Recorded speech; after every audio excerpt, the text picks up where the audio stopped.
The world is broken. Broken by the gods who gave it life, then abandoned it.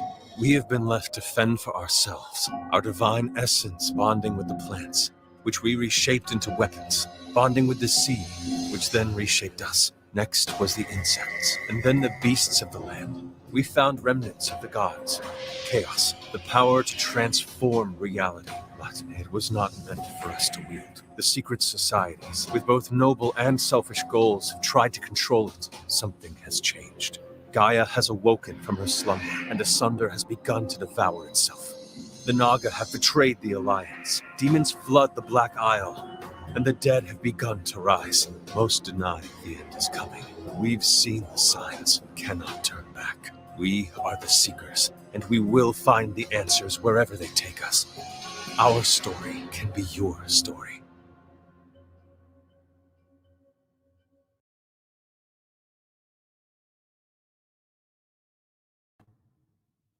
What's up, my gorgeous Essence Weavers? Welcome to the final episode of Asunder, Gaia's Judgment, our little live play role-playing game to promote this awesome game, this RPG game created by Adam Lawson with the help of some amazing folks, and we're so excited to have you here for this episode. Very soon, I will introduce our keeper for the evening, Ms. Amy Vorpahl, and our incredible players, Jeremy Walker, Chris Wu, and Satine Phoenix.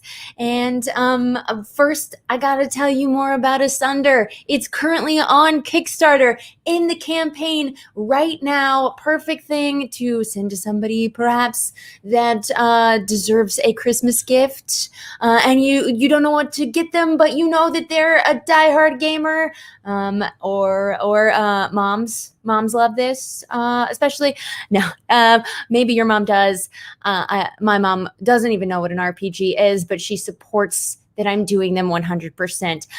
Anyway, Asunder is this dark, gritty world where there is no metal. Everything is crafted out of plants and living material, and people from different areas of the world of Asunder all have bonded with their essence to different life forms, and if you are special enough to be a mainlander, to chaos itself, the power of the gods. And it is so beautiful and organic and so much fun to play in this world. I'm so sad to say it's our final episode of this specific campaign. But we do have a special stream coming up for Charity 20, so make sure you're tuned in to Twitter and the like to hear about that, because this cast will be coming back together for that on, oh my gosh, this Saturday, I suppose. So I mentioned Adam Lawson. Not only did he help create Tabletop, but he created this world and has been working on it for 6 years. The game mechanics were built by Brian Engard of Fate Core, NBD, and Rob Schwalb of 5E. Let me show you more of these incredible minis. So the minis are part of the stretch goals of the Kickstarter campaign. So far, 5 out of the 9 have been unlocked. And if you go there and, jump on the campaign bandwagon for Asunder, then you could help unlock minis for all of the backers. And we're so excited to have you all here. And, well, one more important thing I have to tell you about is our giveaway this evening. Oh, and these gorgeous dice that are also part of the campaign and the stretch goals. And 2 campaign books. There's the Keeper's Guide and the Seeker's Guide. Seekers, of course, are what the players are called as they seek to find out why this world is dying. And here are our beautiful giveaways from Dragonburn Designs. And tonight, let me make it a little bigger, is our final giveaway, the biggest, baddest one of them all. That smells like freshly burned wood. Oh my gosh, that's so nice. And we're going to be giving this away to someone in the Twitch chat on the Becca Scott. So if you're watching on one of the other places, switch over by the time we get to back from our break. We'll have a little 10-minute intermission. And along with it, this box is felt in the bottom, and it comes with this lovely little dice tray and a couple dividers. So really, really, really gorgeous. Okay, well, without further ado, stay tuned at least until after the break, and then you'll be too strapped to your chair to want to go anywhere. But without further ado, let's bring in our keeper, Amy Vorpahl. Hello. Hi. Hey, so good to see you and You all of too. you in chat. I have my own Dragonburn designs. It's got a Jabberwocky on it. If you don't know why, figure it out. Surprise, surprise. But yeah, the little dividers, I've got dice and minis and supports for my phone and supports for the lid. So I just take this everywhere I go, and that is my RPG little pack. And you could have your own, but this time with the Sunder printed on it. Guys, this has been a wild ride. It's bittersweet that it's ending tonight, but is it? For now. But I just can't thank the cast enough, and thanks to Adam Lawson for believing in me and rallying this amazing RPG into my weird brain and then spitting it out into what we've seen in the last 5 episodes. Tonight's adventure is going to be absolutely epic. There is the name of the entire 6-episode campaign is Gaia's Judgment, so we'll see what happens there. I do want to introduce the players before we get too far along, even though we do need to get going because oh boy, it's the finale, and once again I've planned a ton. So first up, Becca, Nira. Let's meet Nira really quickly. Tell us where you hail from, what your essence is bonded to, and what paths you've chosen. Nero Wayfinder is bonded to chaos itself, of course, as a Mainlander. I am a chaos adept, and my novice path is that I'm bonded. I dig deeper into the chaos energy, and from it, I create servitors. I create something out of nothing. I create weapons that can fool my enemies as they dissolve before their eyes. And also, Discord makes me a little unpredictable. No big deal. And of course, I was birthed on the mainland, but really, I would say I grew up with the seafarers, specifically on the Grador with Lore Flagon, my captor, as a sort of mother figure that I looked fondly upon before trying to kill her most recently with my new friends. Yes, a Stockholm syndrome drug addict with a vengeance who wants to go on a vengeance spree. Moms will love it.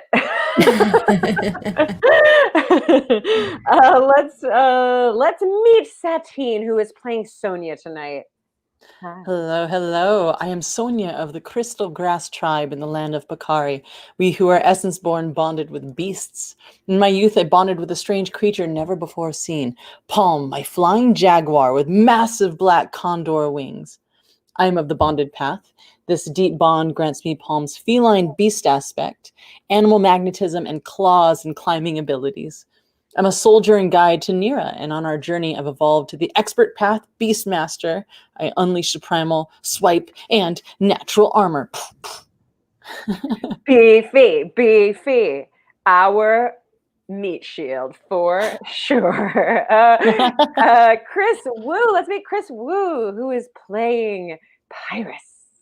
I am Pyrus Olam Godard from the T'Chang clan of the Black Isles. I am bound to my essence is bound to my body, turning it into a weapon and allowing me to draw energy from my allies to make me more powerful in battles. My paths that I have chosen are the path of the survivor, which allows me to take pain and turn it in and feel myself into a rage. And I've taken the expert path of the arena fighter that allows me to take on multiple enemies at the same time and giving me more strength the more people that I fight against. Fantastic. Other meat shield. Actually, also y'all are both DPS. So great. We have so many big, yeah. And then Nira is basically what would you call that? If we're talking in other RPG terms, a mage. Maybe a sorcerer even. Okay, let's meet Jeremy Walker, who is playing Onyx Obsidian. That's right, Onyx Obsidian here, hailing from Sky City. If you don't know where that is, well, just look up. and you might see lots of Blyce crystal blinging light all over you. And that's what I'm bonded to, is the Blyce crystal, which gives me the ability to manipulate gravity, to leap very, very high and very, very far. And, let's be honest. I'll be honest. Since we're here where we are, I'm a glass dealer. I make my money doing things that maybe aren't the right things, but I do them anyway because that's just who I am. And no one's going to catch me because, I'm a skimmer that comes from a noble house in the Sky City. So that's what I do. I've leveled up to a shadow, which means I can shape shift, I can change faces, I can be anyone I want to be. But why wouldn't I want to be this? Okay. And that's all I have for you. The rest you'll find out later. Well, I think on your character sheet, it says physically average. So that is definitely Onyx's view of himself. So they say. Yes. That's right. That's right. Okay, perfect. So thanks so much for sharing your characters. Let's find out what happened last time really quickly and then get into it. Oh my gosh, it is the last episode, you guys! No! So I encourage you as we move forward to take some big risks. Rule of cool, if you think you'd like to do something, I've got some amazing things planned, but it could all go off the rails based on the stories you want to tell. I'm very, very excited. This world, once more, Asunder has opened up my brain to what is possible in an RPG game. It allows you to be dark and twisted and so disgusting. And I love it. Okay, last time, the Seekers arrived in Megalith seeking Captain Lorray Flagon. They ultimately found themselves doing battle against the captain and her lackeys in the arena. But a few moments led them to this point. First, Pyrus happened across Captain Lorray in a pub and asked her for passage to the Serpent's Graveyard, wagering his Root Seeker armor in a card game that he ultimately lost. Captain Lorray found Pyrus as insane as she was and agreed to fight him and his pals in the arena for the chance for passage. Sonia gained advantage in the fight by charming Chartreuse, Captain Lorray's helmswoman. It turns out, in her search for answers about chaos in the past, Sonia had intercourse with the Grador. Oh, don't say that word. There's so many better words. Yeah, I spent a long time on the sentence. I was like, oh, screw it. Why mince words when, y'all, they screwed. Yes. The Grador, the actual ship, Lorray Flagon's ship, which is a living ship because the seafarers are able to manipulate their their essence into bonding with some weird stuff and ultimately create ships that are from bones and muscles and coral and plants and animals and just things that have not died yet and kind of amalgam them together into a living ship. Therefore, Sonia had an intimate connection with Chartreuse herself. So she, during the battle, she took the helmswoman by surprise with the memory of that moment. And Sonia mind controlled the helmswoman during the fight, making her fight on the Seeker's side. Before the fight, Onyx found Lady Mast, a woman with stingray-like wings, who acted as the mast and sail of the Grador before the fight. And the two of them realized they were both members of the Society of Shadows. During the fight, he called upon Lady Mast's aid to provide total darkness by unfurling her wings over everyone, giving the Seekers an extra round of sneak attacks. Finally, Nira had approached the custodian before the fight, the mayor of Megalith, and had arranged for him to call the fight in their favor in return for bringing him back a Heartstone when they went to the Serpent's Graveyard. Now, remember, the Serpent's Graveyard is where Gaia, in Gaia's Reverie, had told them that's where the Seekers need to go in order to summon her and complete the legend that the cave paintings foretold. during the fight as sailors were yeeted off the arena stage to the raging sea below. Yes, thank you, Pyrus. Captain Lorray found herself without her helmswoman by her side. She found herself trapped in a sticky chaos net, thanks to Nira. After being cut down from her grappling hook rope, thanks to Onyx, Nira didn't even bother waiting for the custodian's judgment before chaos teleporting right in front of him in his VIP clamshell box above the arena and tossing him down. Palm, Sonia's flying jaguar, and Onyx teamed up to catch him, and the fight was called in the Seekers' favor. The Seekers had defeated Captain Lorray Flagon's crew. She agreed to take them to the far reaches of the sea, to the Serpent's Graveyard, where apparently Gaia is awaiting her summoning. A couple of things you need to know or need a refresher, and the audience needs to know. The Serpent's Graveyard is 1,000 miles off the east coast of Picari, and it's a place of stillness and death. The waters here are calmer, the air blows less harshly, and sound does not carry far. It's creepy. Jutting up from beneath the surface of the sea are bones, thousands of bones, all from sea serpents who have come here and died. Basically, it is a graveyard, but it's for these massive sea serpents. It's absolutely the most dangerous place in the entire ocean, the whole sea. No one really wants to go there. Some people go there hoping to harvest bones or sea serpents themselves. The crews of these ships are really often disappointed because there's a huge sickness in the air. Some living ships actually go there to die. So it is a dark place. Beyond besting them in a public arena fight, there's no way the captain and her crew would take these soldiers, these seekers, out to the Serpent's Graveyard. Remember, Gaia had told you, find me where the Serpent's Graveyard meets the Goddess's Eye. You all would know that the Goddess's Eye is rumored to be Kavestra, the goddess of the sea, who left behind this storm to keep an eye on her children and make sure that they remained faithful to her. You have no way of really tracking the Goddess's Eye, but you do have a way of tracking the Serpent's Graveyard. It is a geological location. The Goddess's Eye is actually a traveling storm that never dies. Basically, it's a hurricane that ping-pongs all around the ocean. Where we find you now, after having agreed to take you there, time is of the essence. You definitely want to get to the Serpent's Graveyard in time to wait for the Goddess's Eye, to see when it's going to come by, but you don't want to miss. You don't want to miss when the Goddess's Eye intersects the Serpent's Graveyard. So you find yourselves in the captain's quarters, Captain Larry Flagon's quarters. She, at the moment, Captain Lorray Flagon and her helmswoman, Chartreuse, are seated in her quarters. It's a tight fit. It's a medium-sized ship, so it's built for about an 8 to 10 person crew. An extra 4 people.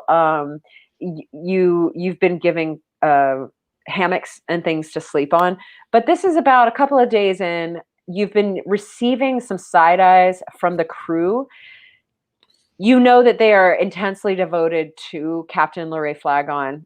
Are they devoted to you, though? She hasn't expressly ordered them not to harm you. She just has stated, we're going to the Serpent's Graveyard. There's a lot of, while these people, you get the feeling, would never abjectly dishonor Lorray Flagon's orders, it seems like there might be some loopholes in her orders that might give them leeway to, I don't know.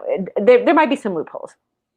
So you find yourselves in the captain's quarters. This is after a couple of days of some just tension on the boat. And she says, so, Chartreuse has brought it to my attention that my crew is not very, how should I say, excited about this trip. And I'm wondering, we are going there, you've earned that, but do you expect to even happen there? When we get there, what purpose could we actually have?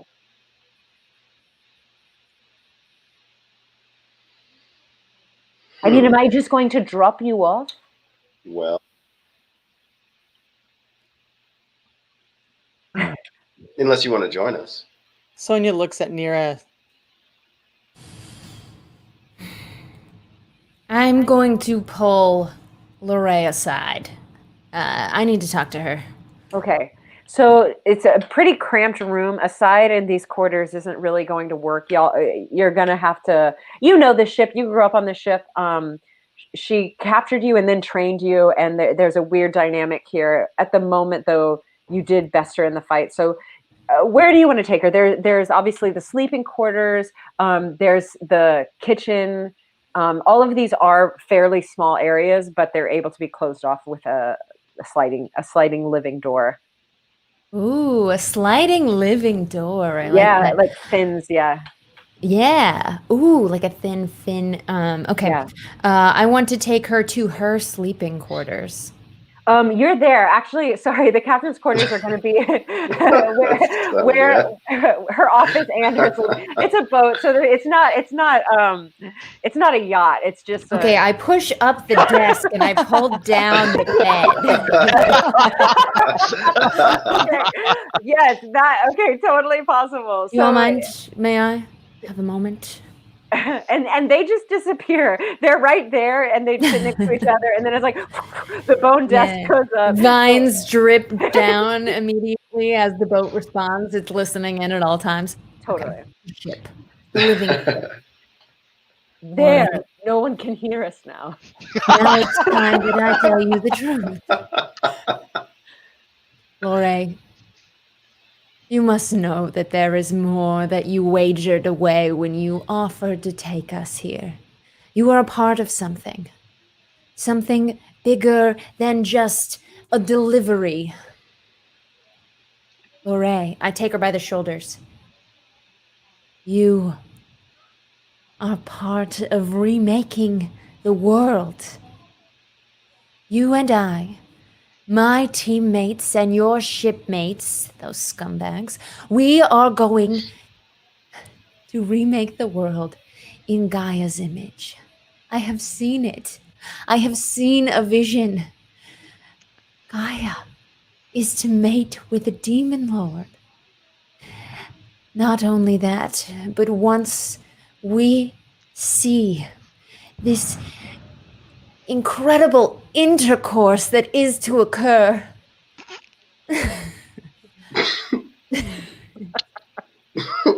you will be blessed with the splatter of Gaia's jism, and you too will be able.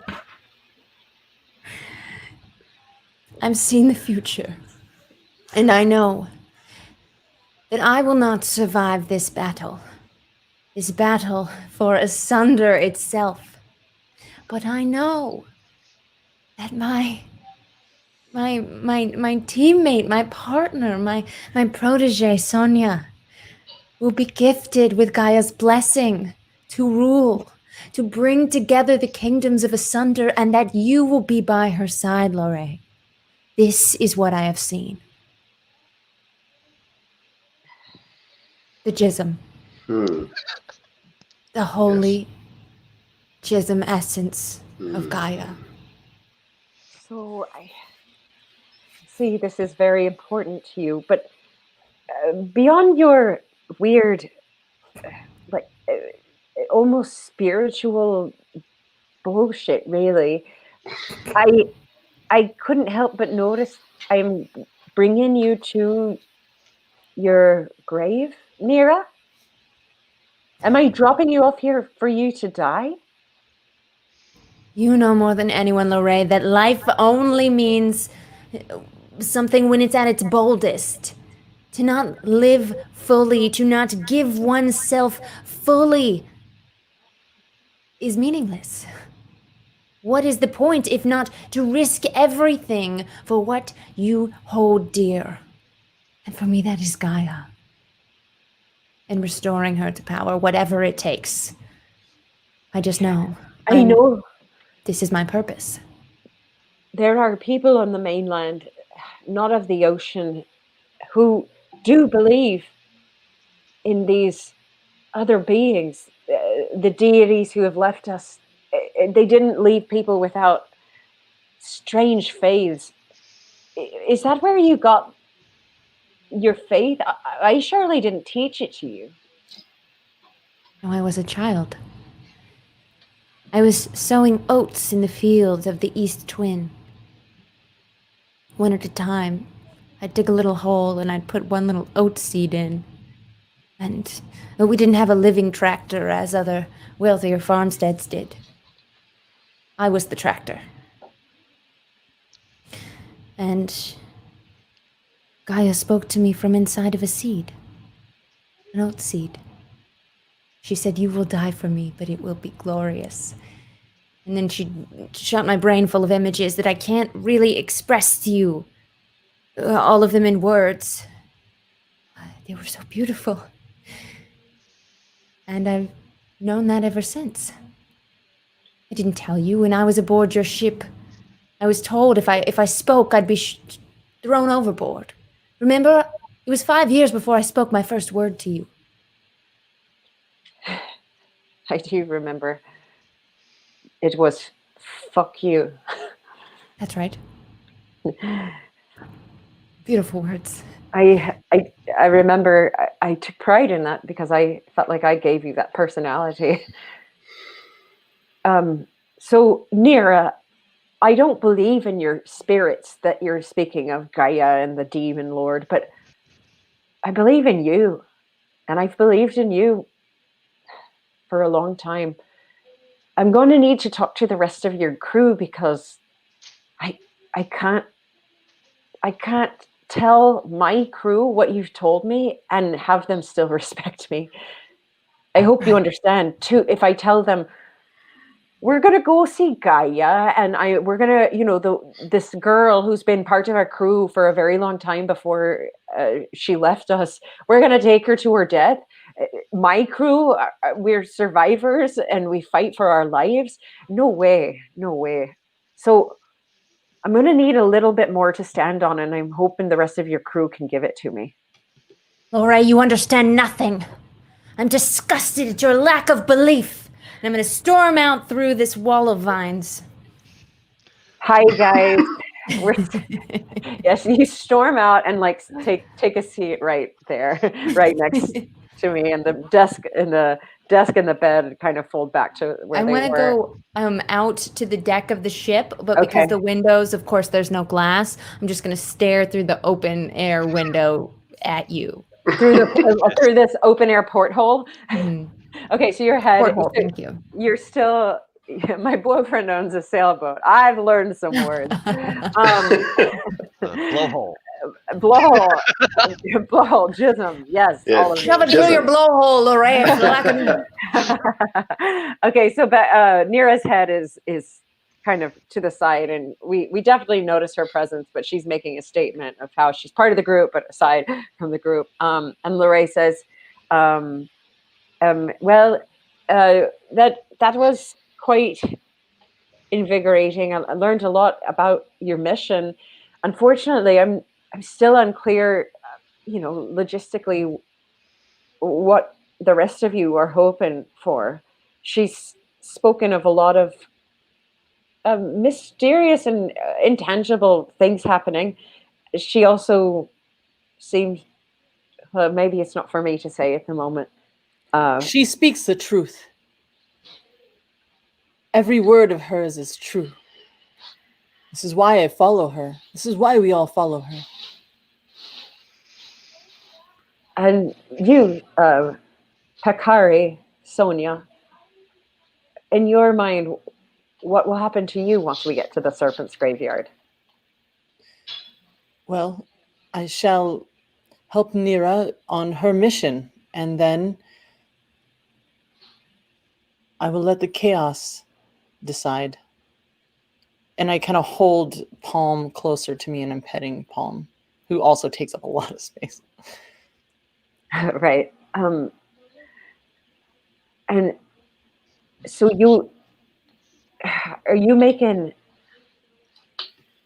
you're making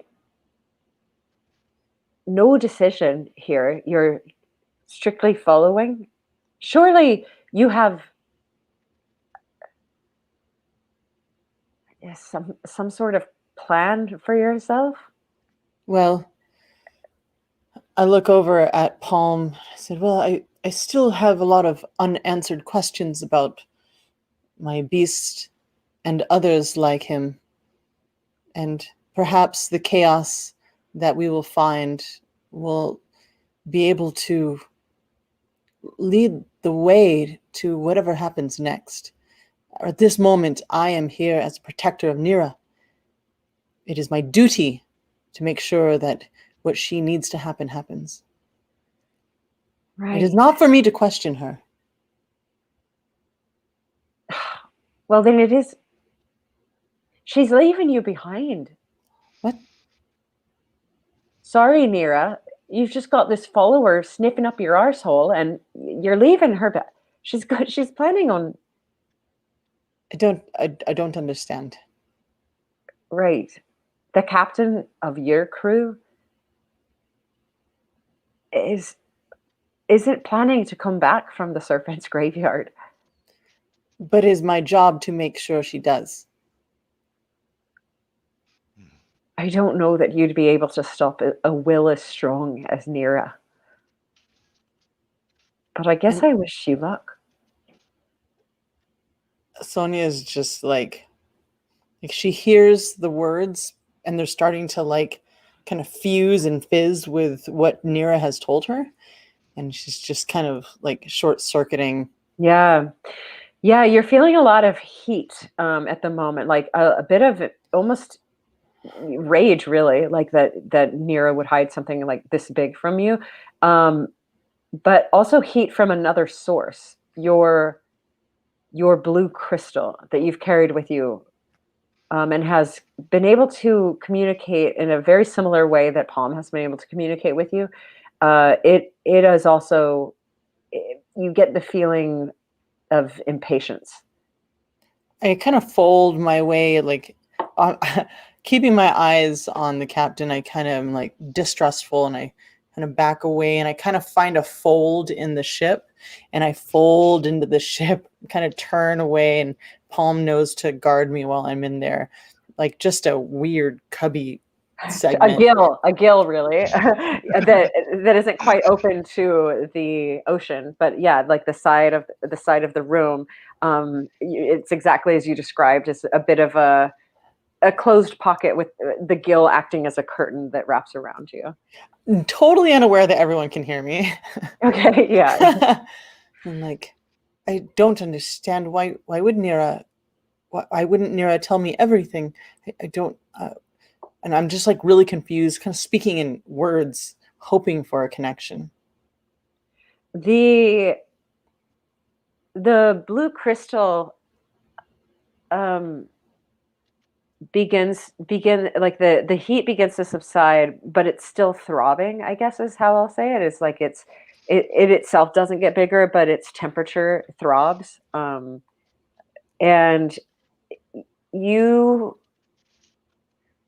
it's getting clearer, the message. And its impatience is actually directed at you. It's feeling kind of like what you're saying. I don't understand. And maybe you stumble across the words.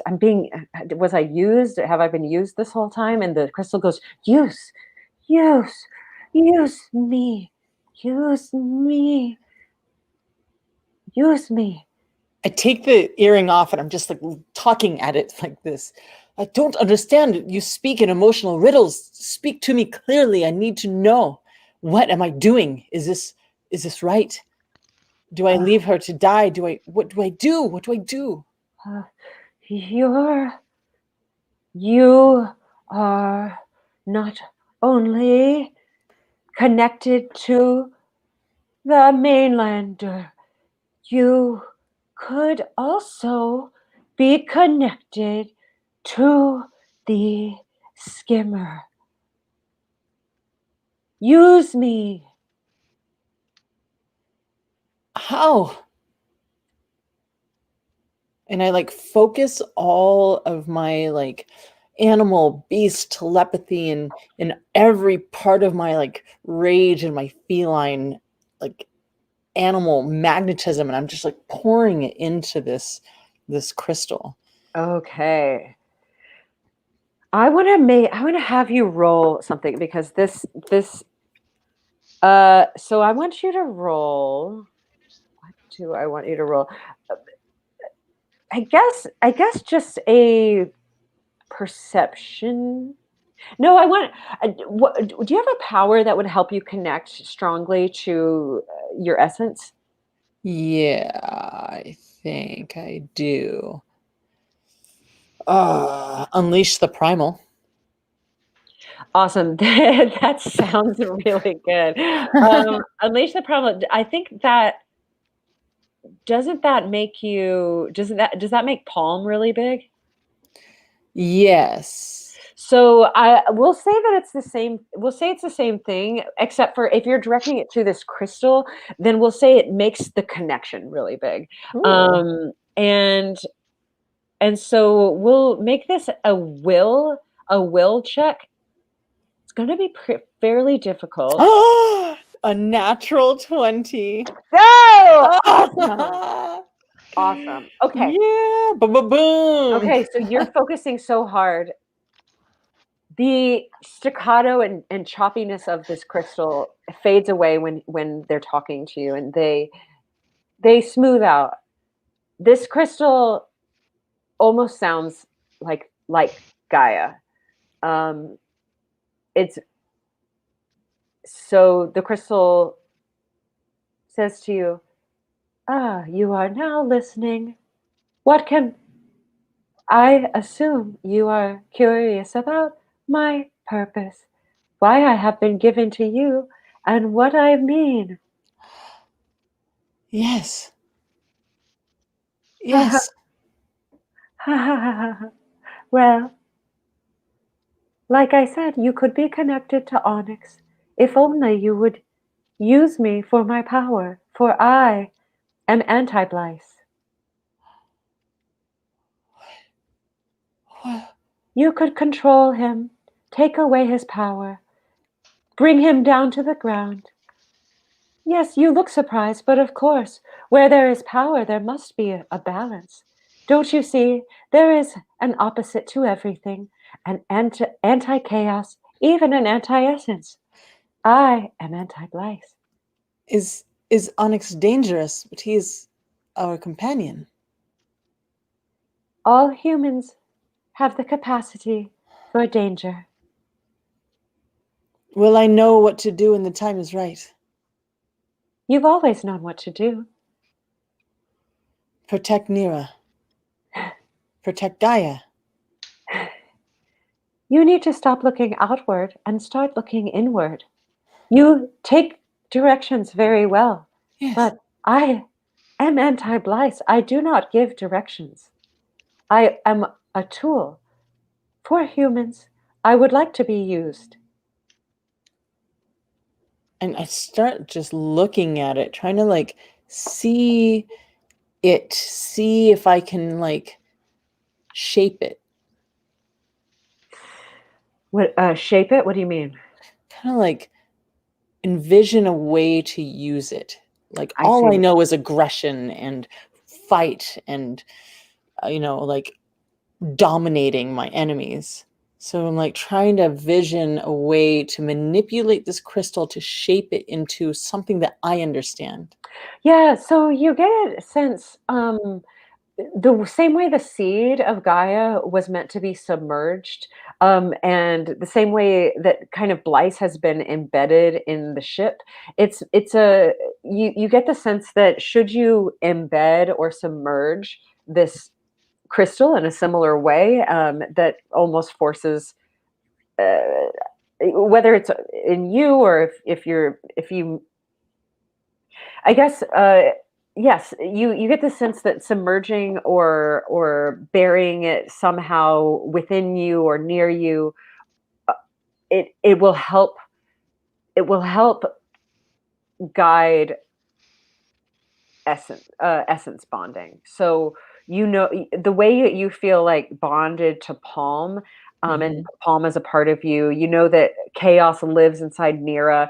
There's a lot of stuff happening in the human body, and I guess if you wanted to ask, I'm trying to go around, but she says, yes, it sounds like you'd like to use me.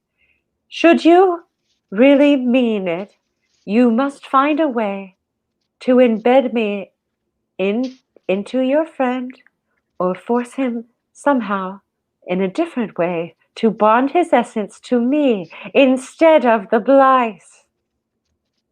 Understood. I understand completely. Use me. Yes. Yes, I will. I will. Thank you. All right, you kind of disconnect. Your essence drifts away back to its normal bond with Palm, and yourself. And you stay hidden behind the gill curtain. I unfold into, and I just like nothing happened. Okay. Yeah, let's see how much they did here, because I don't know that they would have heard the crystal necessarily. That's true. So go ahead and just. All right, Sonia. Yes. Okay. I think Your eyes are like very big, like you just, I don't know. Did you see something? I walk up to Onyx and I'm like,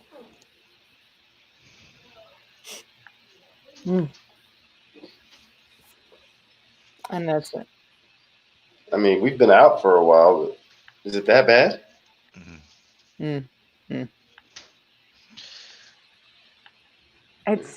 It seems to me that she just needed a moment after hearing something terrible about her companion. It makes sense. Well, Sure. instead of me giving you all the answers of what your adventure is going to be like, do either of you have any expectations or plan of logistically what I'm meant to do when we get to the Serpent's Graveyard? Onyx.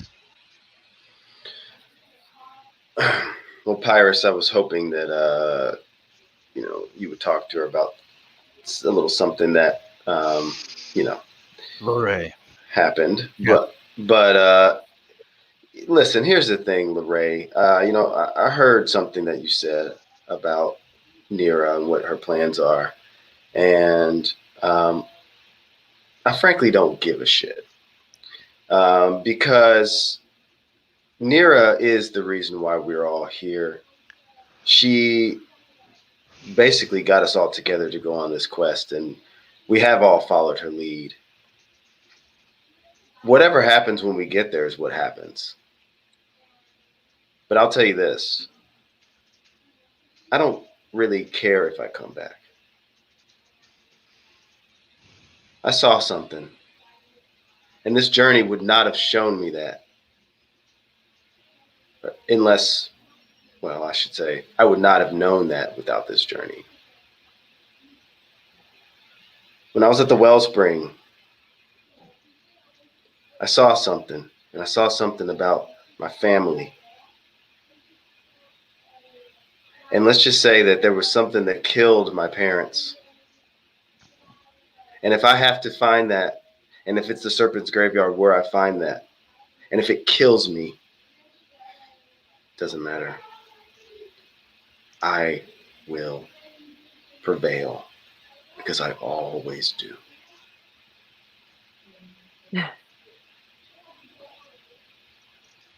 I saw you come out of the shadows during the fight, and I had no idea where you even came from. So I see that you are a survivor. You might fit in with my crew better than you might think, but I can't. Two out of four of you have a suicide mission in front of you. It's just not how we seafarers are raised, and not how we've just fought so hard to even be alive. Our chaos, our essence is been the weirdest essence. You don't understand. We've been shunned from so many places. All we know is how to survive. So to walk willingly into a grave it's more insane than even I am. Well, perhaps with your help, we'll all come out of there alive. If that's your hope, that's what I'm going to be fighting for. What is it? What, you, Demon Hunter, do you have anything else to add to any of this? I take a good look, pause, and look at the rest of my family. And I turn back to Lorraine and I say to her, you know just as well as I do that this whole world is shit. Everything is falling apart. Demons are trying to take over. People are murdering each other for pleasure. We own a death cult. It's gone on too long, and we finally may have an opportunity to fix everything, to repair this broken, dying world. And you and your crew can be a part of that. I'm sure you have family back home. I'm sure your crew has family back home. I have family. That is why I set out on this mission, to fulfill whatever prophecy that it was that I encountered, to bring forth a new world, one that we could all live together peacefully. Am I sure that what we're doing is the right thing? I am not, but I am hopeful. The visions that I've seen,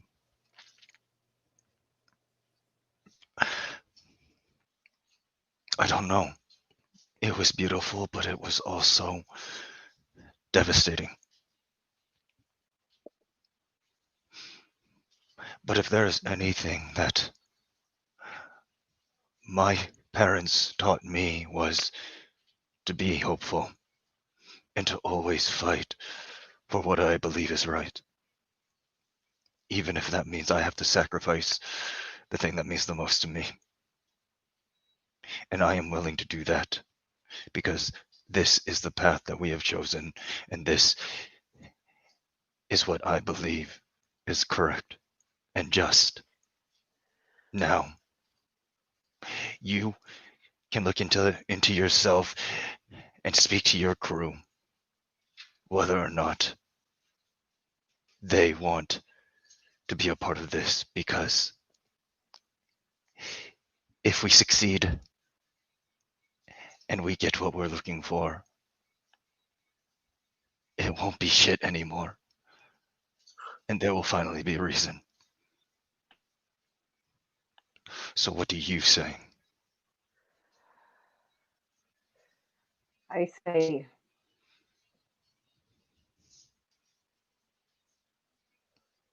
I've never seen a group more devoted to their passion and their commitment than you. I need to warn you. We of the sea, our gods, the things we worship and take meaning from are the sea serpents of all things. You know what the sea serpents are out to do? Destroy us, kill us, challenge us in ways that, for the most part, would end with us dying. So, of course, I'll take you to the serpent's graveyard. If there's a chance for a better world, sure. There's no way I'm telling my crew that, but I also need to warn you, beware of the deities that you worship. There's no way that you know what their motives are. Sure, they might challenge you. They might give you great power. They might elevate you into spaces you've never even heard of. But at the end of the day, you just can't be sure if you are they don't operate on the same system as you and I.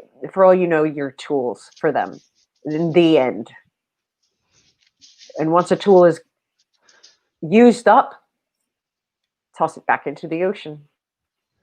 I slide the slidey door back open. Lorraine, perhaps I There she want to is. be a tool for a greater purpose. I was listening the whole time. I know, I saw your head out the porthole.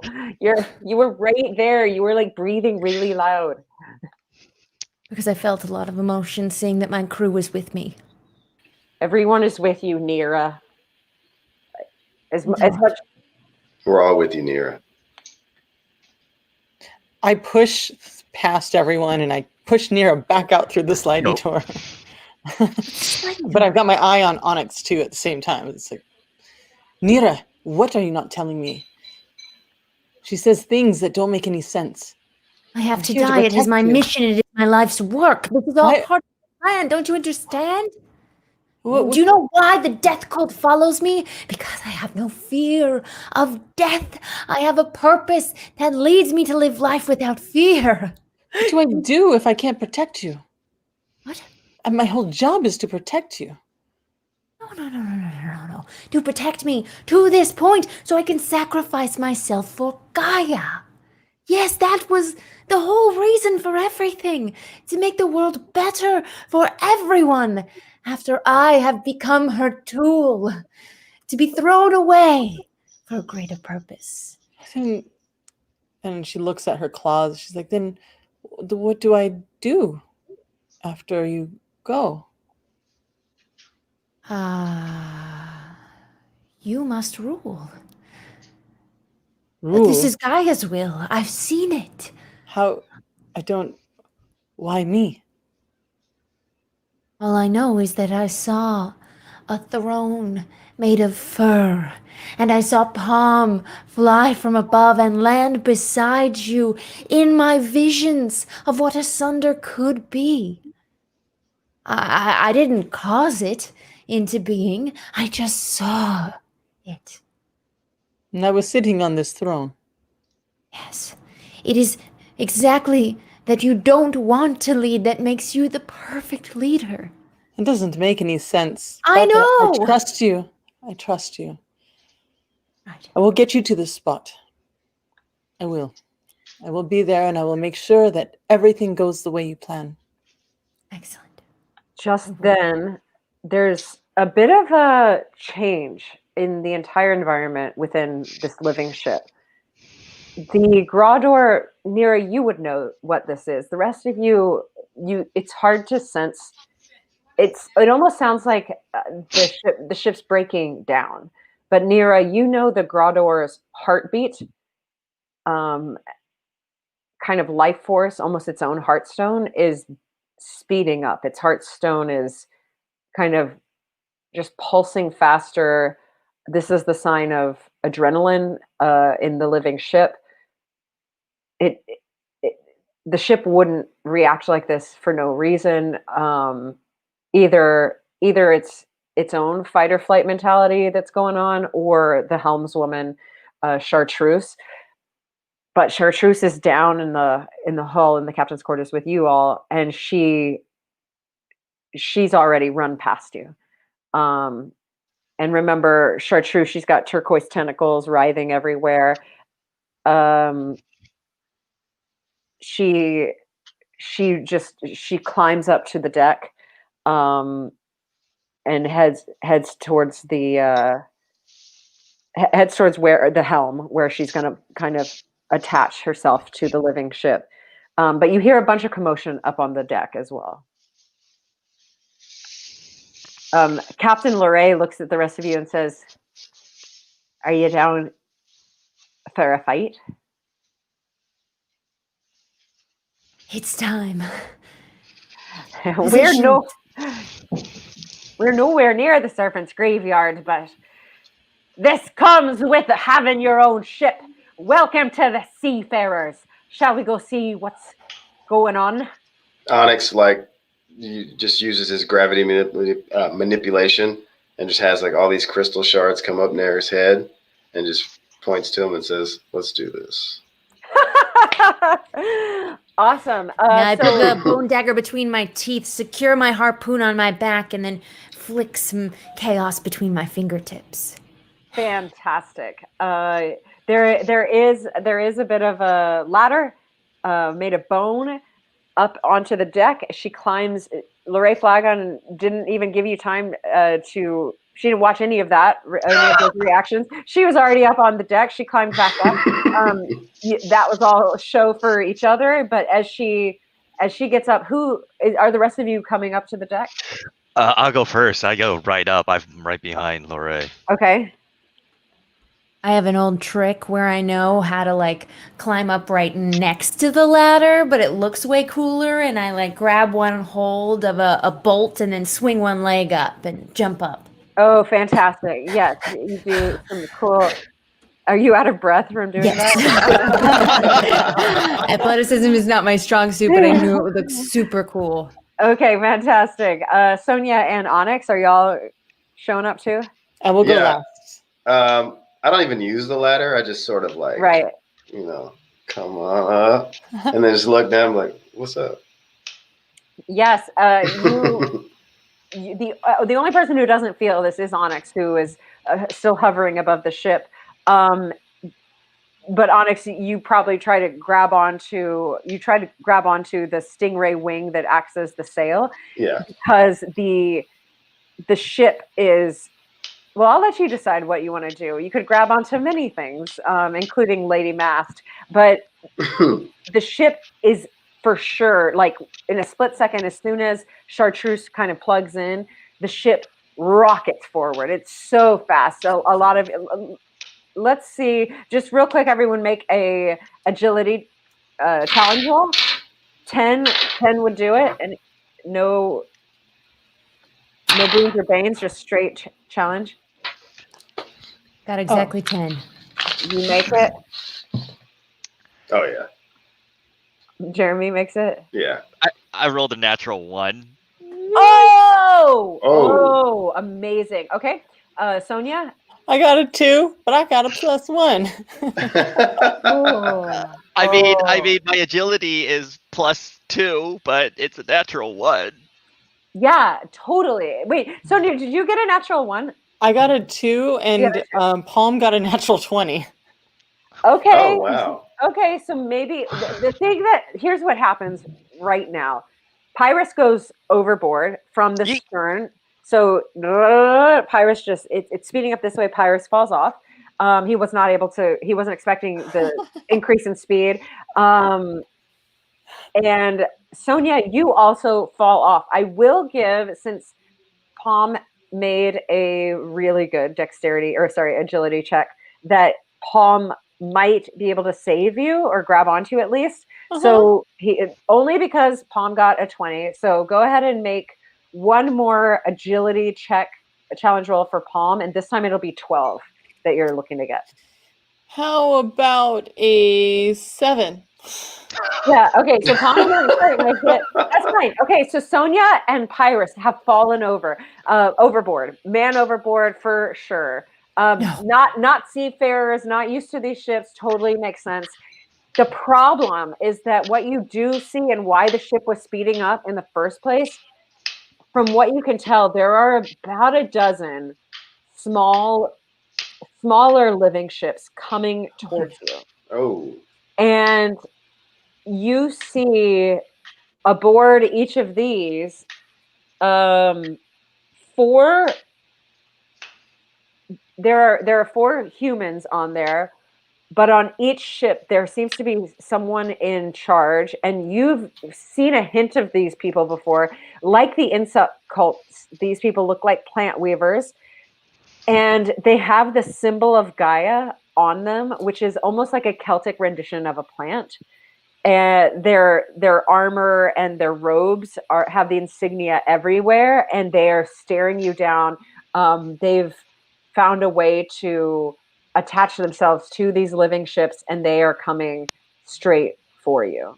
So we're gonna start doing rounds now, and keep in mind your crew is in the half of your crew, honestly, is in the ocean. So fast Shit. actions. Yeah, fast actions. Fast actions first. They are a distance away. It would take them probably about 5 rounds to get. Oh, this is great. Actually, let's roll. Oh, I forgot what it's called, but you roll a d6, and that's how many rounds. Timer, chaos timer, conflict die. It's Nice name. definitely. It's a d6, and it says how many rounds. I don't know. 4 rounds. Great. I was thinking 5. This is even better. 4 rounds. In 4 rounds, these ships are going to overtake you and do don't know what. So what are they? They're living ships, but what are they actually made out of? Creatures. I have. Oh my gosh. I think I have a picture. Okay. Will you find that down at the bottom? Oh, yeah. The hungry fleet. These are a little bit more vicious than what you actually see, but you can get a good sense. Oh, wow. Do you see it? Here we go. Oh, Ooh, cool. So by all rights, they are really living. I mean, it's tentacles, fins, mouth, teeth, eyes. okay. It's like a shark. That actually is a ship. Okay. Why? How far are they? Let's see. So 4 rounds away, and their speed. I'm not going to say it out loud. Their speed is actually they're gaining on you faster than you are moving. So you can tell that they are just a few, about 80 yards away. Is there Okay. a rule at all where Okay. I can use my utility? It's a utility 0, unleash a primal again as like a palm, so I can make palm bigger, so the palm can like plummet faster under Pyrus and I. Oh, yeah, Like if because it gives me a bane or something. Is it an essence power? It is. I just have that it's a utility 0. Still learning. Utility 0. You are essence 2, so you actually have 3 power uses, and yeah, utility is it is an essence power. Oh, cool. So I have 3. I'm just like, I unleash the primal again. Okay. And I like swivel back and I'm looking up at Palm and I'm just like, ah. Awesome. So Palm becomes huge on the ship. Palm, I think, is smart enough not to stay on the ship, and because it under his weight it might go down, so he'll lift himself up. And now he's flying again. So that's your fast action. We'll do Palm's. I imagine he's going to move and grab you in the same. So we'll do him as a slow action. He'll like swoop down and kind of catch Pyrus and I. Oh, that's the cool. attempt. Okay, if he just stops and then we'll go boom, boom. Love it. That's a slow action. Who else is doing a fast action? Well, I'd like to do a couple of things if this is possible, Miss Keeper. An idea that I was having while we were on the ship, and you can tell me if this is against the rules or not, but I kind of had a feeling that something was going on. And so I'd like to, I wanted to have a trailer essentially following our ship, possibly from above. And so what I did is, because I'm bonded to the Perrier, which is my sky ship, I had my sky ship following us from above the entire time. So what I'm going to do is, I have those guns that sort of shoot whatever Pyrus was bonded to that shoots down from the Perrier. The thorn cannons. And I'm going to call upon my Perrier to start releasing some thorn cannons right into the those shark ships. Yeah. Okay. I have to stop you there, because the thorn cannons have to be controlled by a human. Oh, yeah. It's a piece of living gear that someone would have to, kind of plug themselves into. But I do love that you have the Perrier kind of. I mean, it sounds like you have the Perrier, but you didn't put a human in it, which is totally fine. Is that right? I did put Natalaki in there. You haven't. Oh my gosh! Yes, not a lot. Is still, The giant beetle. giant beetle is still strapped. So I will say you can command the ship to anti-gravity drop the beetle. Okay. Huh. That's I fucking love it. but there is going to be a bit of a this is kind of a clumsy thing because you're not up there, you're controlling your own gravity, all of this stuff. So I really want to do a roll. Okay. Bit of difficulty because this beetle could land on 3 things: you and Sonia, the Grador. Let's say 4 things: you and Sonia, the Grador, or like 6 of the small ships and 6 of the other small ships. So we'll say 4 things. Okay. We'll say 5 things because we'll say 5 things just enough on the beetle could land on 3 groups of 4. So there are 5. So 1, you and Sonia. 2 is the Grador, and then 3, 4, and 5 are groups of 4 ships. What number am I trying to hit here? Okay, I want you to roll a d20 and divide by 4.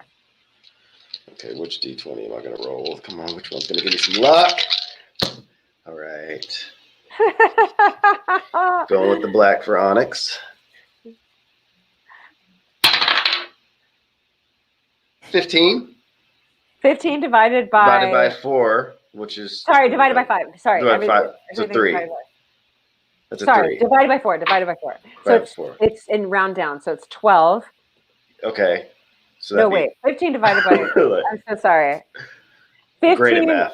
I know. I'm 16 divided by 4 would be 4. So we'll go to what? That's going to be a 3 anyway, right? Yes, thank you. 3. Oh, you got... So 3 means... Math. I know. I don't know why I did that. But this system is D6s and D20s. So I made it hard for myself. But yeah, so you could have rolled the d6. Yeah, for sure. But it doesn't evenly divide by 5. Okay, fair enough. Yes, that's a 3. Yeah, we totally should have rolled a d6. Learning. So one group, here's what happens. Jeremy, that will be your turn. You actually have not tried to rescue yourself at all, which is awesome. That is totally, I'll say that's escalating the situation. And I'm also, since you took a fast action, Palm will have to...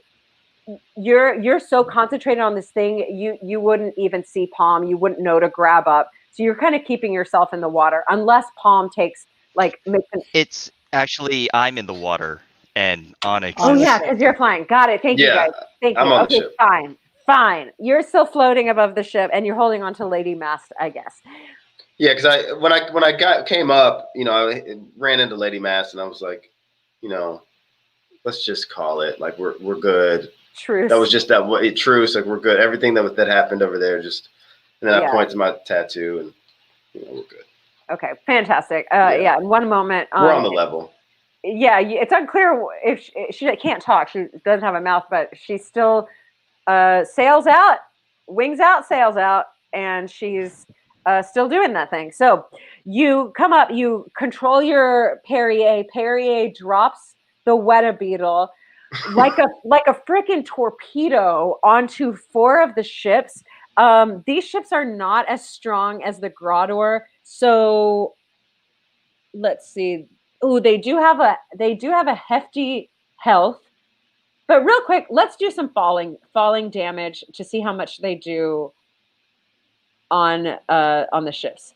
This is just going to be a fun thing. You might need. Let's see. Ready to roll? Yeah, or just do a computer thing because they're falling onto a solid 16d6. 16d6? Yeah. Holy shit. Yes. Okay. I have a digital one if you want me to get it for you. I'll just roll 4 times. How's that? Is that right? That's it. And we just did this math. We just did this math. Okay, so while you're doing that, who my else God. wants to take? Oh, yeah. Well, I don't know. Well, I kind of want to hear all these rules. I know, me too. Okay, I'm gonna guess it's at least 16. That's gonna be so that's an 18 on the first roll. 18, and you want to multiply that times 4? Or do you want me to roll 3 more times? All 4 dice. Man, I don't know. What do you want to do? Let's see. How this 18 times 4 is 72, by the way. That's pretty good. Like, I'll take it. You're giving it. I'm taking it. Okay, I'll give it because that. Yeah, the next roll was 72 not as good, damage so. from a beetle. And this is large. Like, keep in mind, this beetle is falling from the sky. Gravity works, but also she's got these huge thorns all over her abdomen that are falling straight on top of about 16 people and not lucky. As far as you're concerned, the ships have totally broken. Who knows what the people are doing, if they're surviving or whatever, but they have turned into flotsam, baby. That is just chum in the water as far as you're concerned. Is that a word you learn on a sailboat? Chum. Great word. Chum Flotsam. Flotsam is I learned that from The Little Mermaid. she named her little eels Flotsam and Jetsam, and I've never gone back after. Just great names for little fish. But chum I learned from Jaws, and everything else I learned from my boyfriend. Okay, so that's 4 ships that you kind of don't have to worry about anymore in one fell swoop. That was Onyx. We had Sonia. We're looking at Pyrus and Nira. Wait, what happened to Natalaki? I mean, Natalaki is. I mean, okay, so she's. Well, there. I mean, the Perrier can always drop down and pick her back up. Okay. Oh, okay. I just had this image of a giant Wettabeetle sort of doggy paddling. I don't imagine her being able to necessarily swim. They are flightless, and even on the wiki, because I use kind of the Wikipedia to do this. Mm-hmm. They are flightless crickets, and some are among the heaviest insects in the world. So I think she's turned into an anchor, but if in one turn, if you want to try to rescue her, I don't think she's under just yet. This is just 6 seconds, so okay. She's a heavy bomb. Yeah, I mean, if she's sacrificed, then what? You got rid of a dozen. You got rid of a dozen ships real quick. Yeah. All right. We'll pour one out for her later. Pyrus and Nira, do y'all want to take that action? I want to take full action. Okay. How are we still waiting for Palm to? Yeah, Palm's on flow. Yeah. Okay. I take a cue off of Sonia, and I'll hold until we can get out of this disgusting water. Oh my gosh, you're right. It is disgusting. The gases above the surface of the water are actually rendering it. Yeah, sorry, I forgot about that. Rendering this extremely poisonous for you two. We haven't hit it yet, though, have we? We're just still falling, right? I mean, no. I mean, the boat itself isn't that high off the. I think you would fall faster than Natalaki would. Yeah, you're already in the water. You went man overboard, and you're in the water. So do we know if Palm is gonna be able to catch you, or that's a slower action? It's a slower action because he's got to move and catch, grab. Snap. He's got claws, but he doesn't. And he is bigger. So are we on slow actions? Because I would like to. Okay. Snap. I wanna try and mutate them, but they're still pretty far off at this point. Yeah, they're 4 turns away. They're 4 turns away. Yeah. Okay. I want to maintain the high, which is Oh, it only lasts for 1 round. Just kidding. I'm gonna do that in a minute. I think I'm just going to chill. I mean, nothing I do is ranged enough. Yeah. Okay. So, Captain Lorray, Flagon, and Chartreuse, Nira, are going to look to you. You have been in this situation before. They're. I don't think we've ever heard Chartreuse speak, but she speaks like a bit of like a dolphin, with all of her tentacles, and she goes, I want to go. I want to go straight for them. I want to ram them and make the Grawdor attack them. And Captain Lorray goes, I don't know if that's a good idea. Nira, we've been in similar situations before. Should we try to outrun these? It looks like your friend is able to drop bugs from the sky. Or what should we do? Should we circle back and try to ram? We can't outrun them if they're too fast.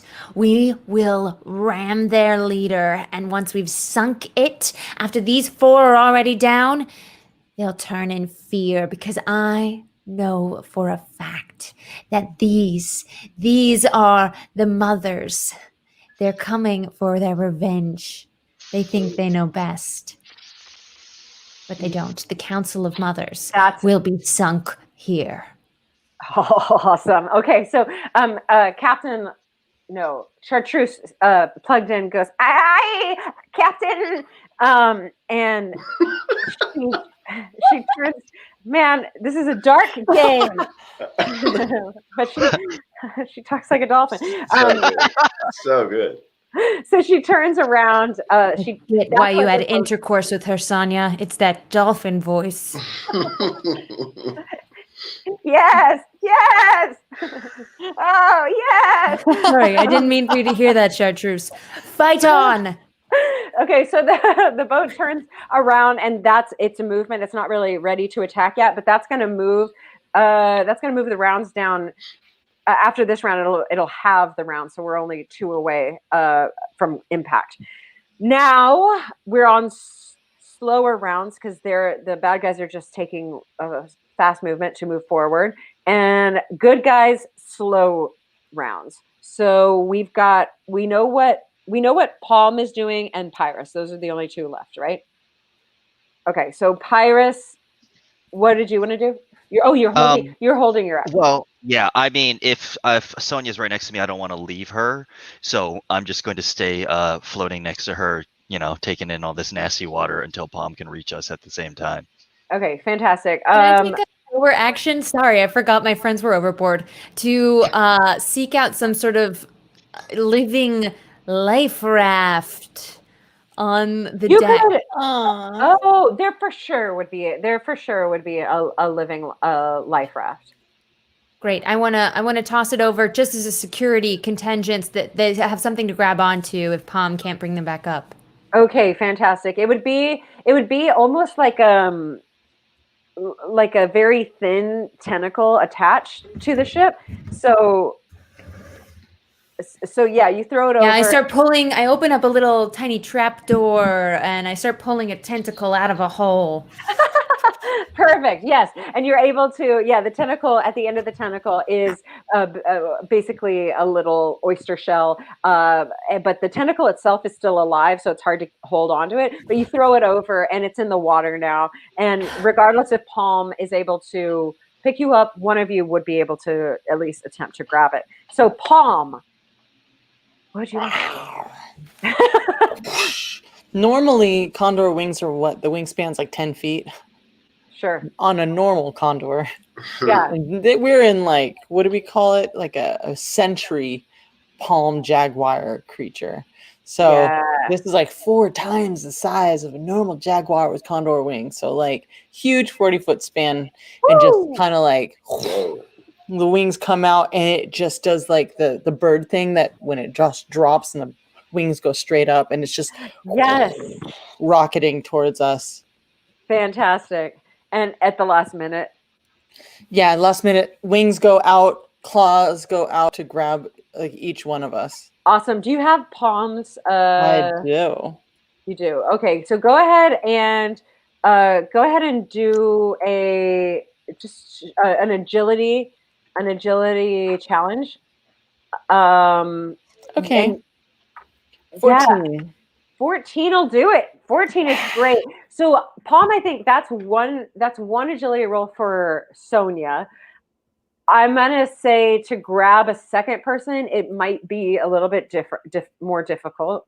So I think he's gonna need Pyrus's help. So make another agility roll, but also Pyrus, both of y'all will have to get a 12 or higher. And Pyrus, because you're in the ocean, you're going to have a bane. Yeah, 16. 16 will do it. Pyrus, do you have anything that might give you a boon to cancel out that bane? No, Not not really. at all. Not at Okay. all. Okay. I am not prepared for this. Arena fighter? Anything? Does anything? Not for the water. No, not at all. I rolled a 2 and got a 2 on the Bane. Awesome. Okay. Oh my God. That's a 0. Oh, Yeah, that is a 0. So I just go, I can't swim. Yeah, I'm gonna say you're gonna have to take some poison damage from. That's fair. I mean, that's a really low roll. I think you can't. I don't know if you can swim or not, having been from the Black Isle. And you technically are a heavy person with huge muscles, so just roll a d6 and take that many poison damage while you're inhaling and panicking. Okay, 4. Palm, you're still there. The ship itself is turning around, coming about, as they say, and then it's gonna rocket towards these people. We're down to 2 rounds, and I'm gonna say, next round you'll make contact. So now you're about 30 to 40 yards away from these ships. They have moved. The bad guys have moved. Yeah, there's no contact yet. But before we continue this, it's about time for the break. And I want to go ahead and take that. Give away. Yeah, giveaway time as you pummel straight. Actually, when we come back from the break, we'll be right on top of the ships. How about that? Oh wow! All right. So let's take a break, do a giveaway, and we'll see y'all on the other side. All right, sounds perfect. Bye, everybody. Giveaway in 10 minutes at 7:37 p.m. Pacific.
The world is broken. Broken by the gods who gave it life, then abandoned it. We have been left to fend for ourselves, our divine essence bonding with the plants, which we reshaped into weapons, bonding with the sea, which then reshaped us. Next was the insects, and then the beasts of the land. We found remnants of the gods, chaos, the power to transform reality, but it was not meant for us to wield. The secret societies, with both noble and selfish goals, have tried to control it. Something has changed. Gaia has awoken from her slumber, and A Sunder has begun to devour itself. The Naga have betrayed the Alliance. Demons flood the Black Isle, and the dead have begun to rise. Most deny the end is coming. We've seen the signs, cannot turn back. We are the Seekers, and we will find the answers wherever they take us. Our story can be your story.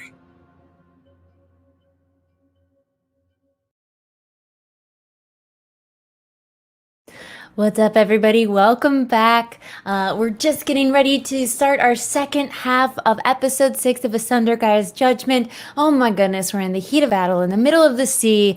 And just want to tell everybody one more time that the system that we are playing is currently a Kickstarter. You can head to bit.ly/AsunderRPG, and you're going to want to capitalize the A in Asunder if you're going to use the short link there, or just look for Asunder on Kickstarter. And they funded day 1. And the campaign is going incredibly. There are minis, these gorgeous minis right here. And the more people that become backers, the more likely they are to unlock them all. So go check it out. You also get custom dice. There's a Seeker's Guide and a Keeper's Guide, 2 guidebooks. But you know what? I already got some people entered to win right now a very special giveaway of Dragonburn designs, and it's not showing me the picture I want. There we go.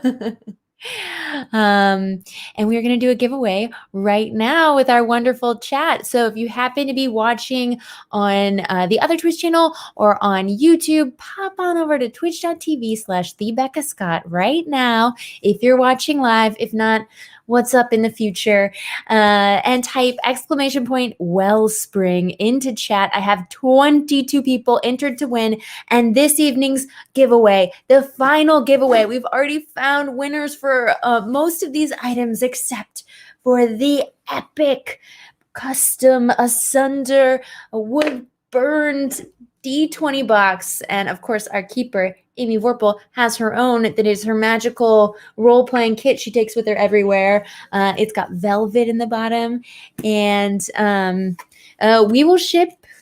I believe we could do it anywhere. And then hopefully the Sunder campaign doesn't get mad at me when I say that. But yeah, I'm going to ship it to you. I will private message whisper via Twitch, and get your address. So make sure that you're comfortable sharing where you'd like me to ship it. And we have 28 eligible users now. So I'm going to hit this button, and the winner of the custom D20 dice box is... You're gonna make me say Kurthleet. It's Kurthleet. Kurthl33T. Kurthleet. Easy to say. I never for a moment didn't know how to say that. Congratulations on your win. And everybody go check out the Asunder campaign. Thank you so much for being along on this crazy journey with us. And stick around after the show because we're gonna do a little bit of chat Q&A at the end of the night. So don't go anywhere. And with that, I give you your keeper, Amy Vorpahl.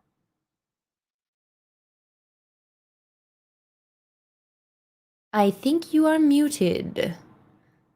I was. Good to see you. Good to be back. I wanted to weigh in on a couple of things in chat already. You were asking about plastic, and I am going to say I don't know that they have an official ruling in the book. I don't think they do, but I think I'm right in saying no plastic. Every material in the world is meant to be either alive or something that was alive or part of something that is or was alive. Like, can I just say my fantasy world has no plastic IRL. So let's just do away with that. Yeah, no plastic. But if I don't know why you were asking, and if you had like a really cool way of using plastic or something, some mechanic that you were like, plastic would be I don't know. Maybe that would work for this world.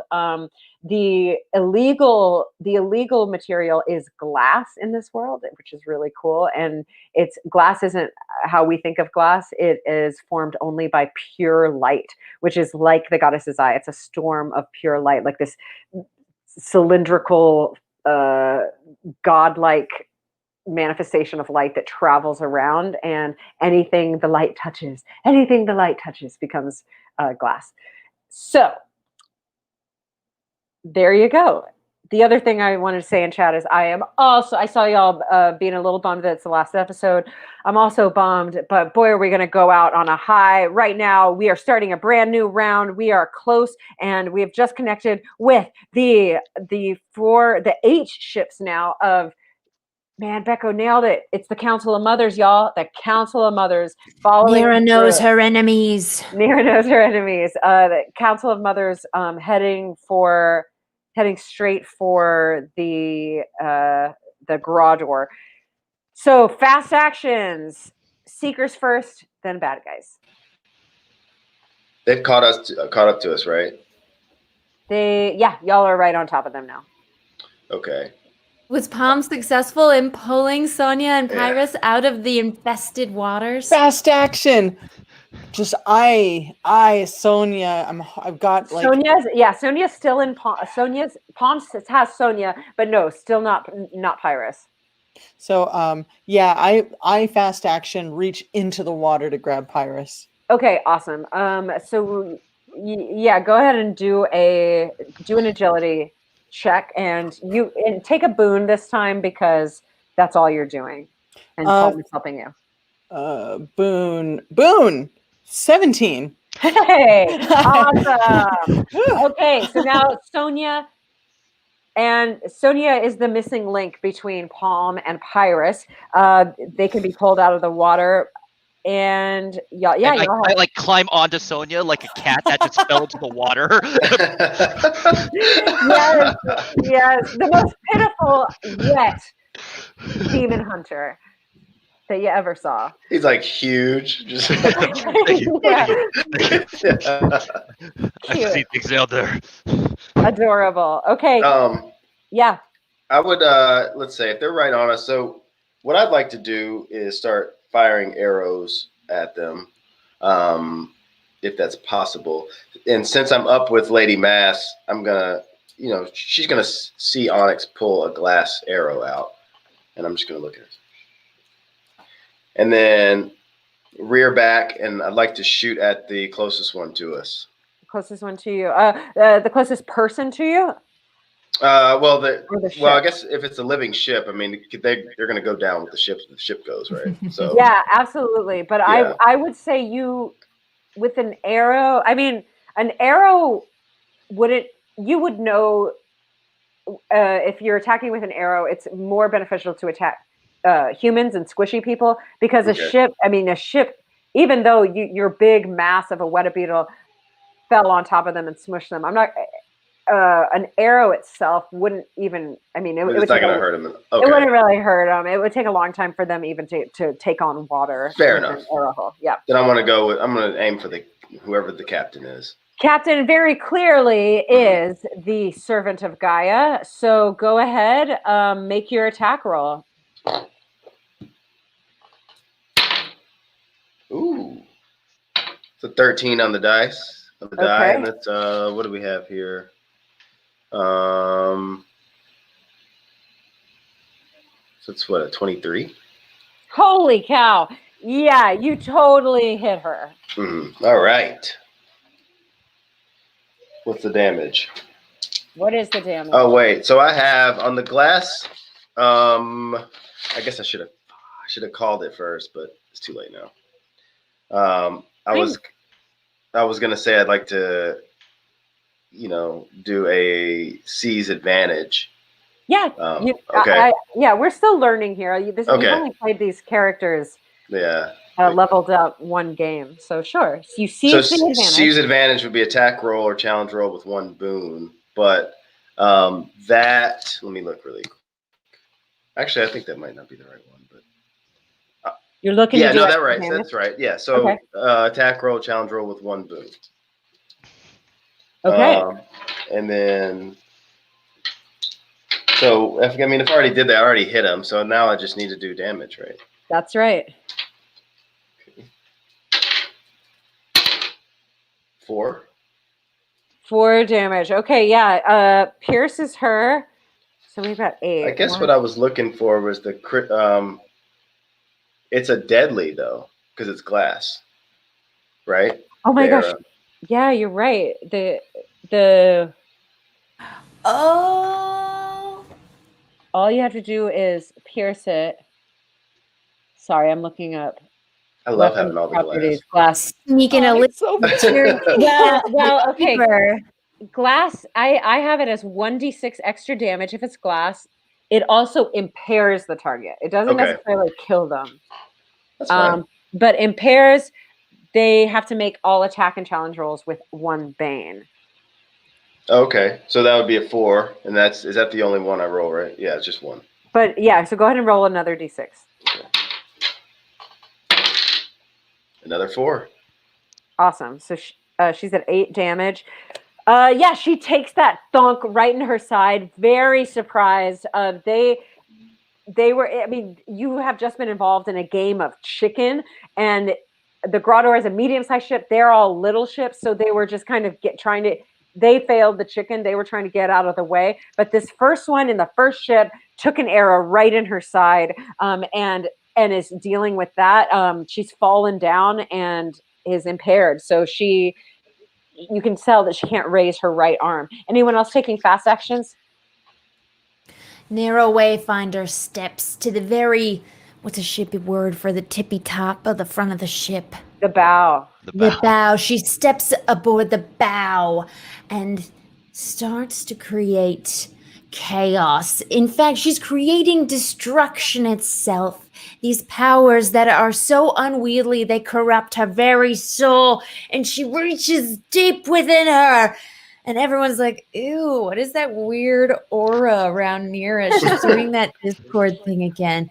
And I want to create a chaotic servitor that will originate medium range. I'm going to create a semi-living manifestation of chaos and a small chaos beast.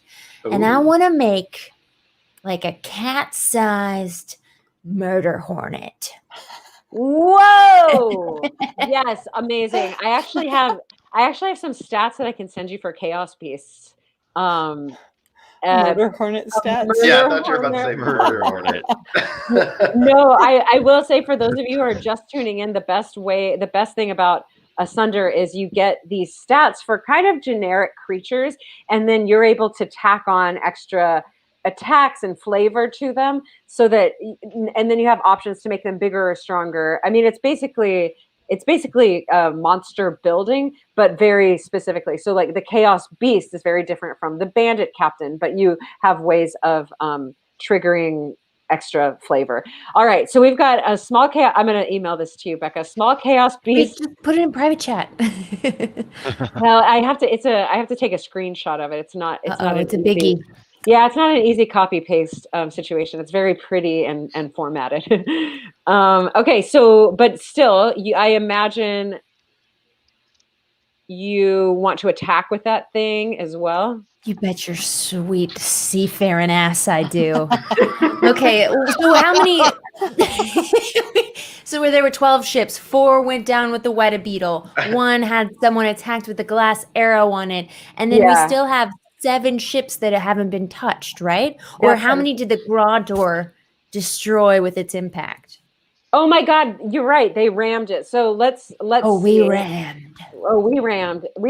Okay, Becca, here it comes. Extra fun stats that I have, and now you also have. Okay. I didn't even notice she was filling time. You're too kind. Okay, so this is what's fun. Okay, medium living ship. We're gonna ram the hell out of these things. First of all, y'all, there are 4 of you. There are 8 ships. Let's do each one of you roll for 2 ships, and what you're gonna roll is agility +2. agility +2. You are trying to beat. Ram. Hold on.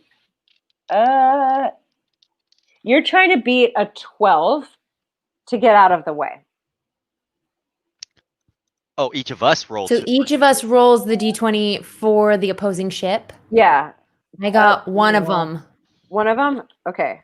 I got a 5 and a 19, so one of those hits. Oh. Okay, hits. I'm rolling terrible tonight, so let's hope that keep up the streak. I know, Chris. Oh my god!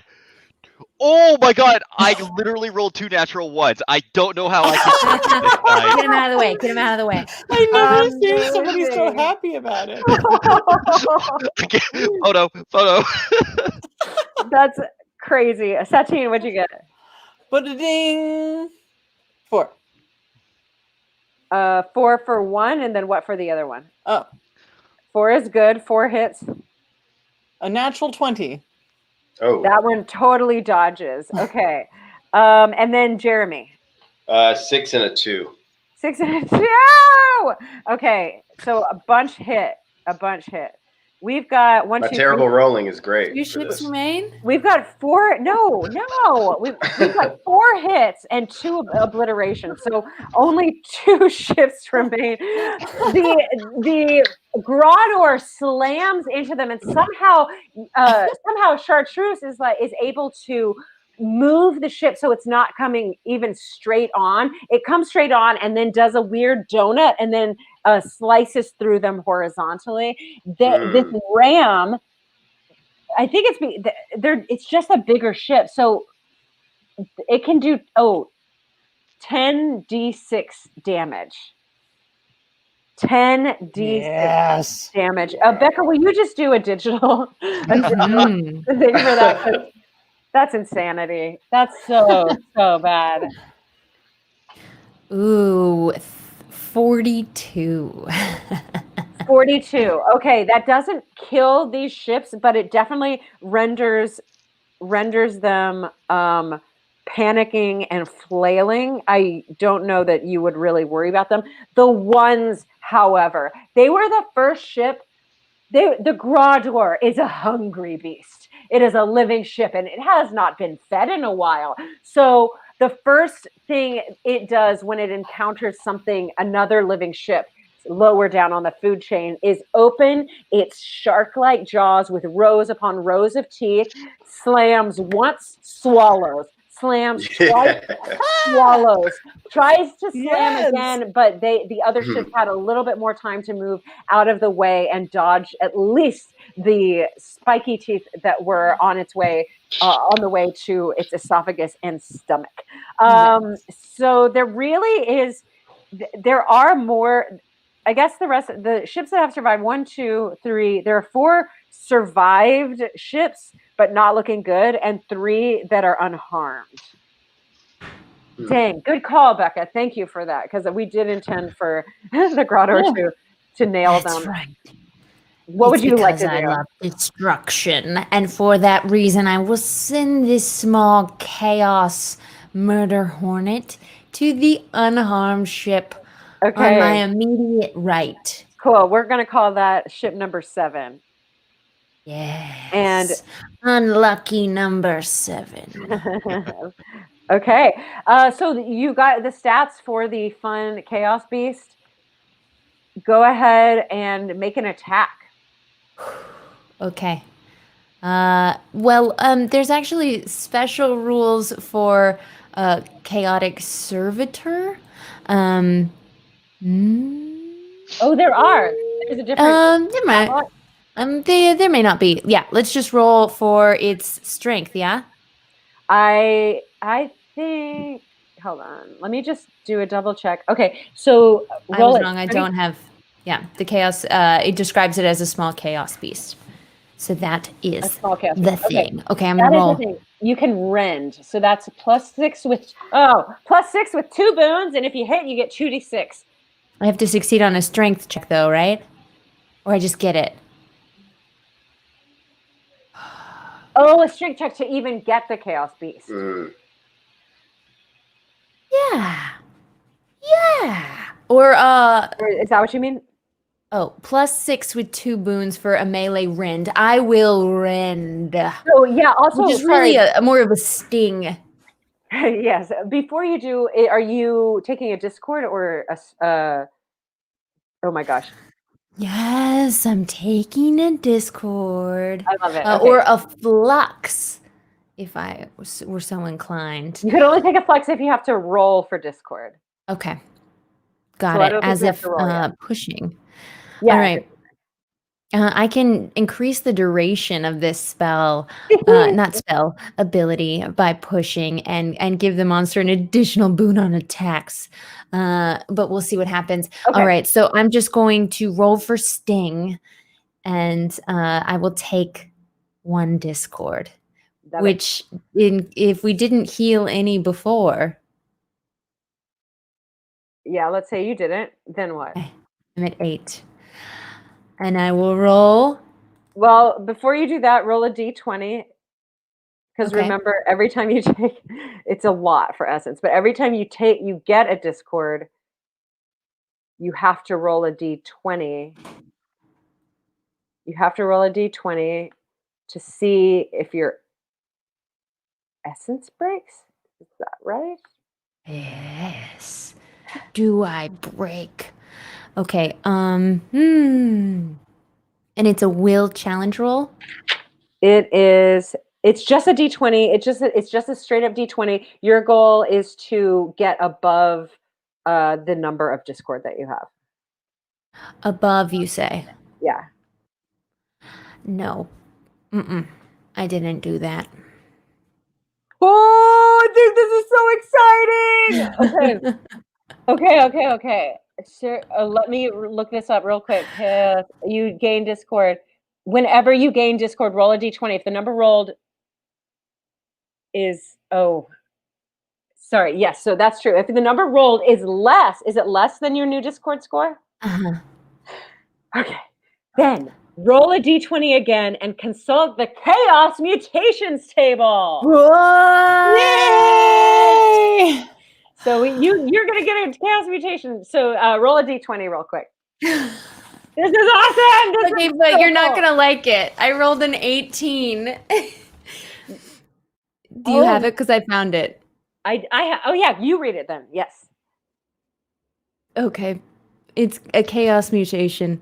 If you spend more than a day in the same place, crops in that location wither and die. That's so ironic. You love Gaia, but you kill plants. Oh, wow. It's so good. Oh, it's so good. This is why I must die for Gaia's world to reign. Yes. Oh, that's such a terrible existence, Becca. Okay. The irony. The irony. Okay, now that we've got that taken care of, make your attack. What did you already? Oh God, let's hope we got the bad rolls out of the way, and this one is going to be awesome. The d20 plus 6. 24. 24 totally hits. Oh my gosh. Yes. Oh, plus 2 boons. Never mind. It's a you 30. don't even need them. Yeah, you don't even need them. Okay, perfect. What damage does this servant of Gaia take?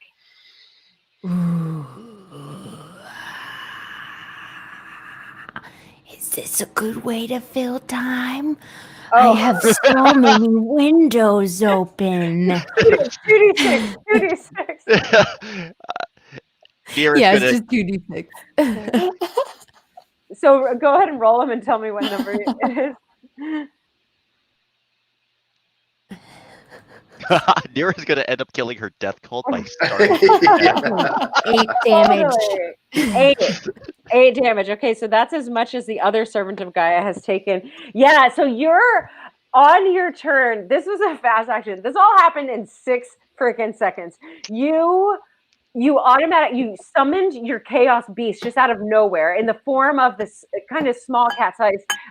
It's larger than a murder hornet, but a huge old murder hornet that kind of looks ethereal in nature.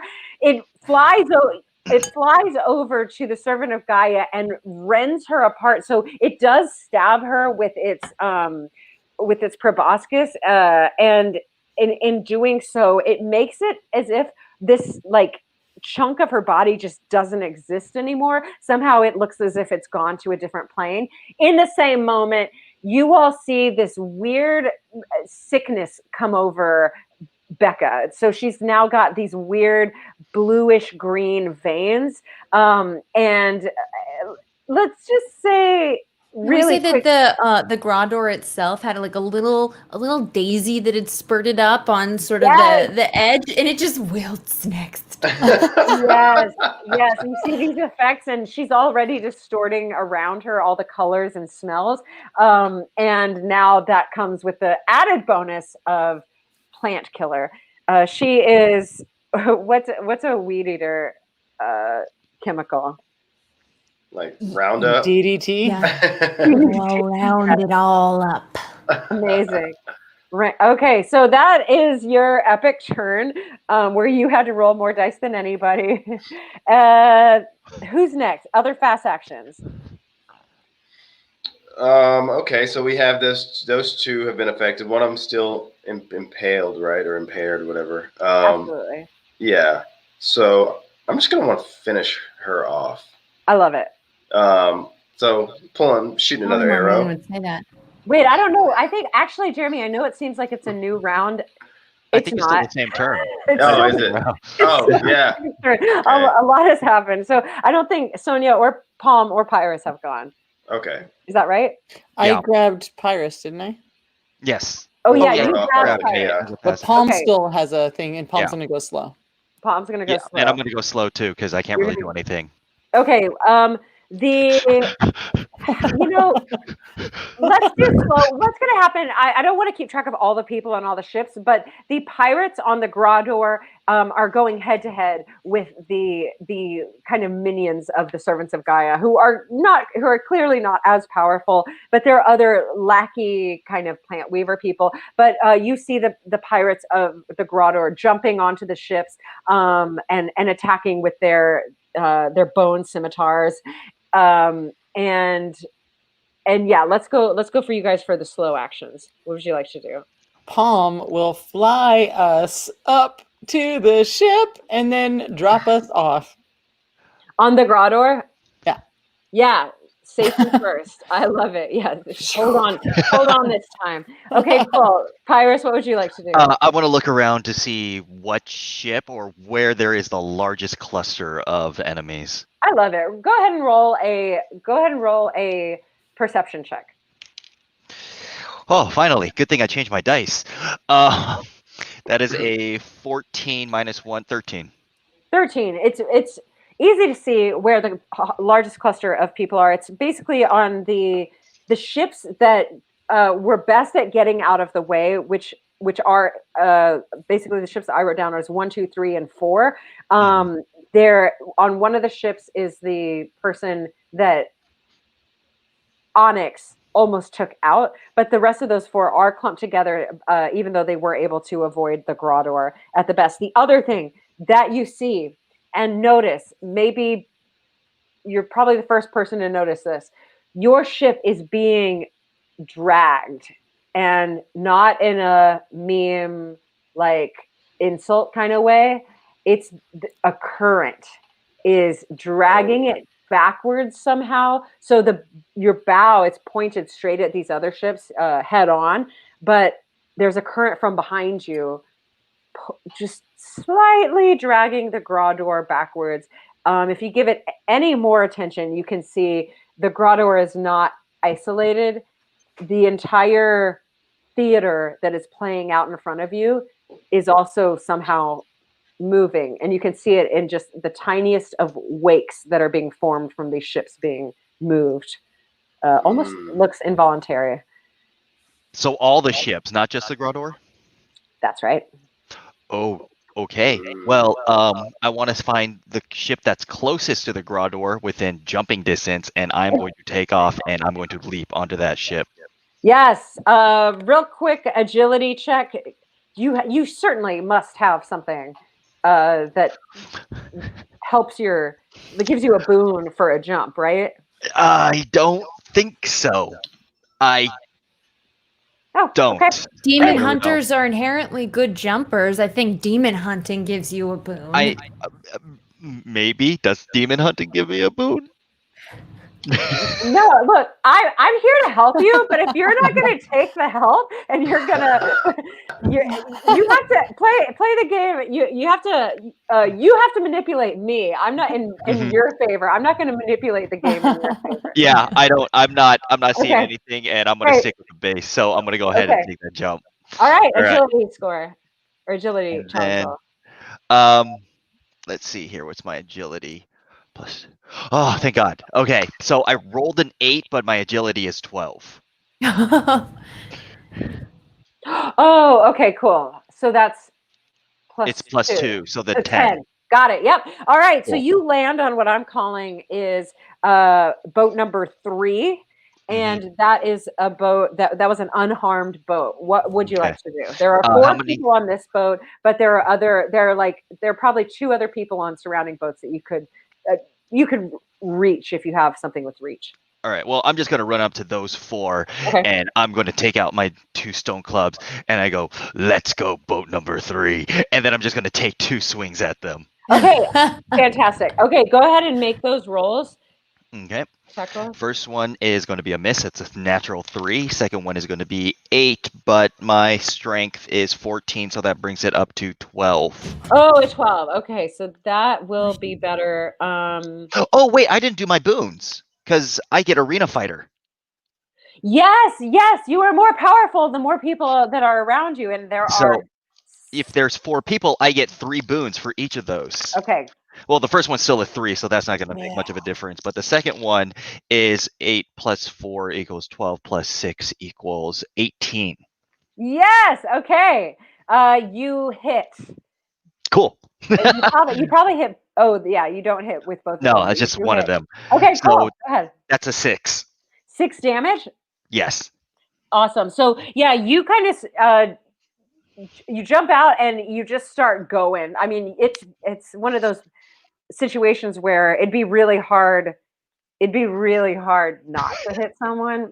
They're just right there. There's Somehow, still water, dirty and they're- water, and and poison in my eyes, and they're dodging you. Yes, but you are able to land right in the shoulder of one of or like the left arm of one of the servants, and she is going to take. Wow, she's really close to. Yeah, you can tell you did a number on her. She's been attacked in her side and her left arm. There's not much left for her to do to kill her off if that's what you're after.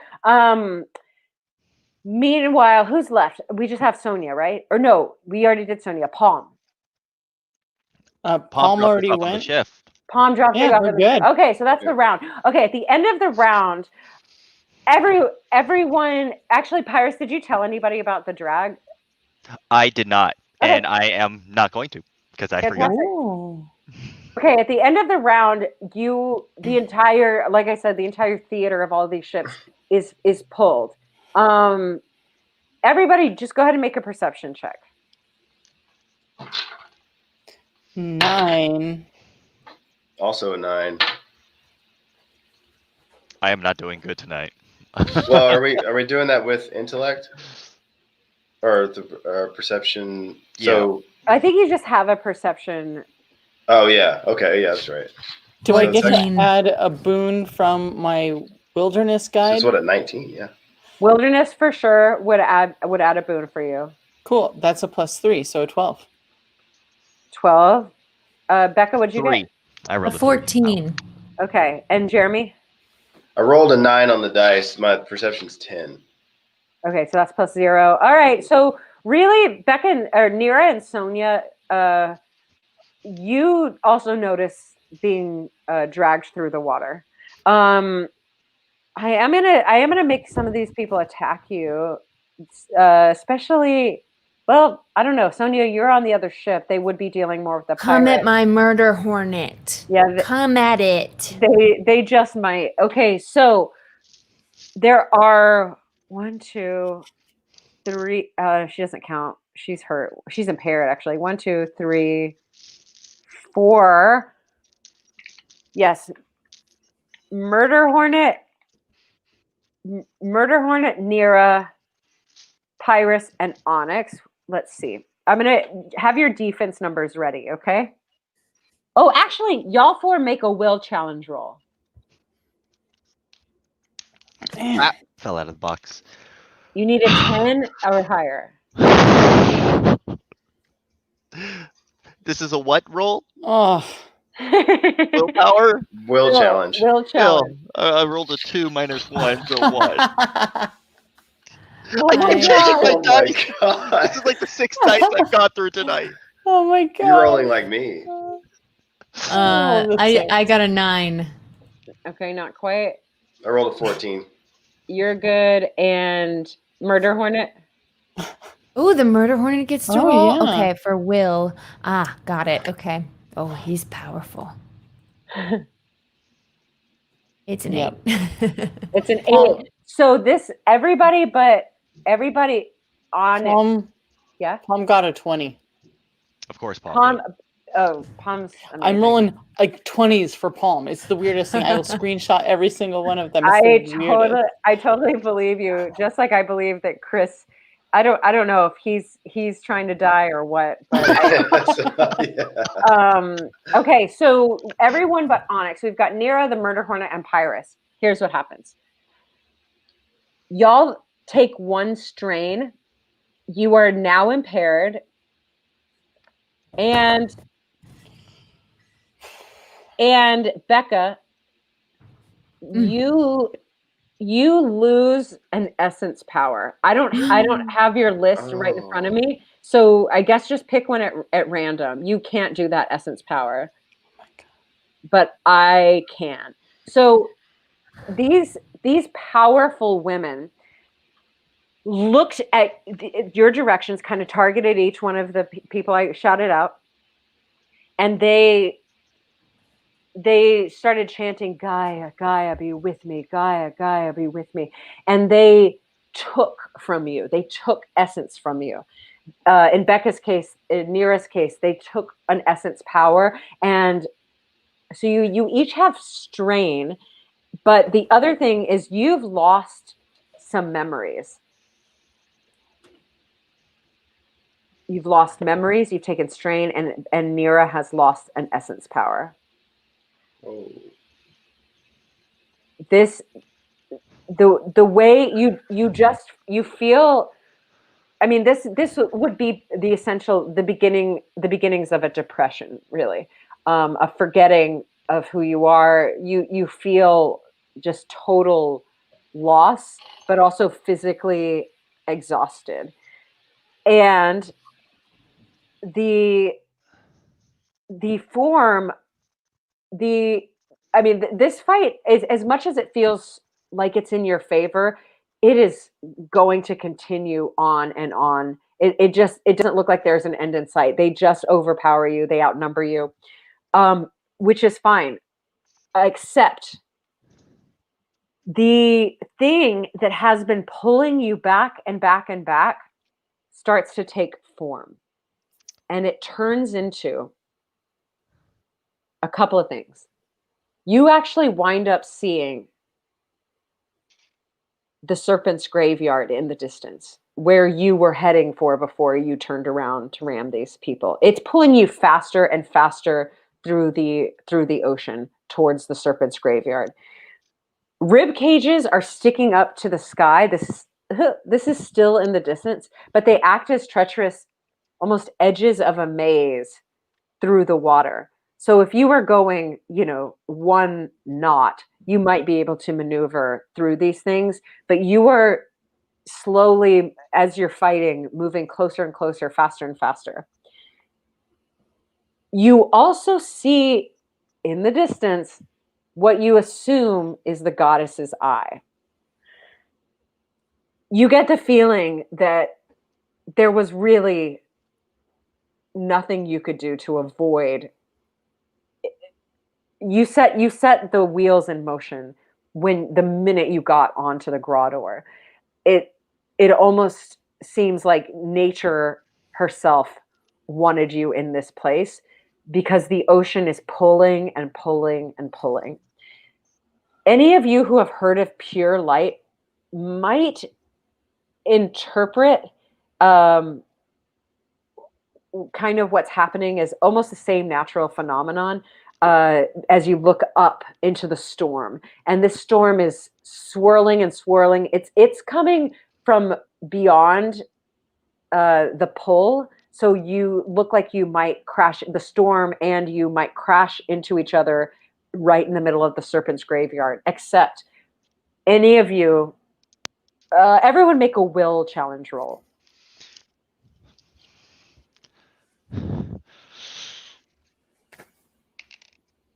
Oh, okay, that's not bad. 14. Okay. 15. 10.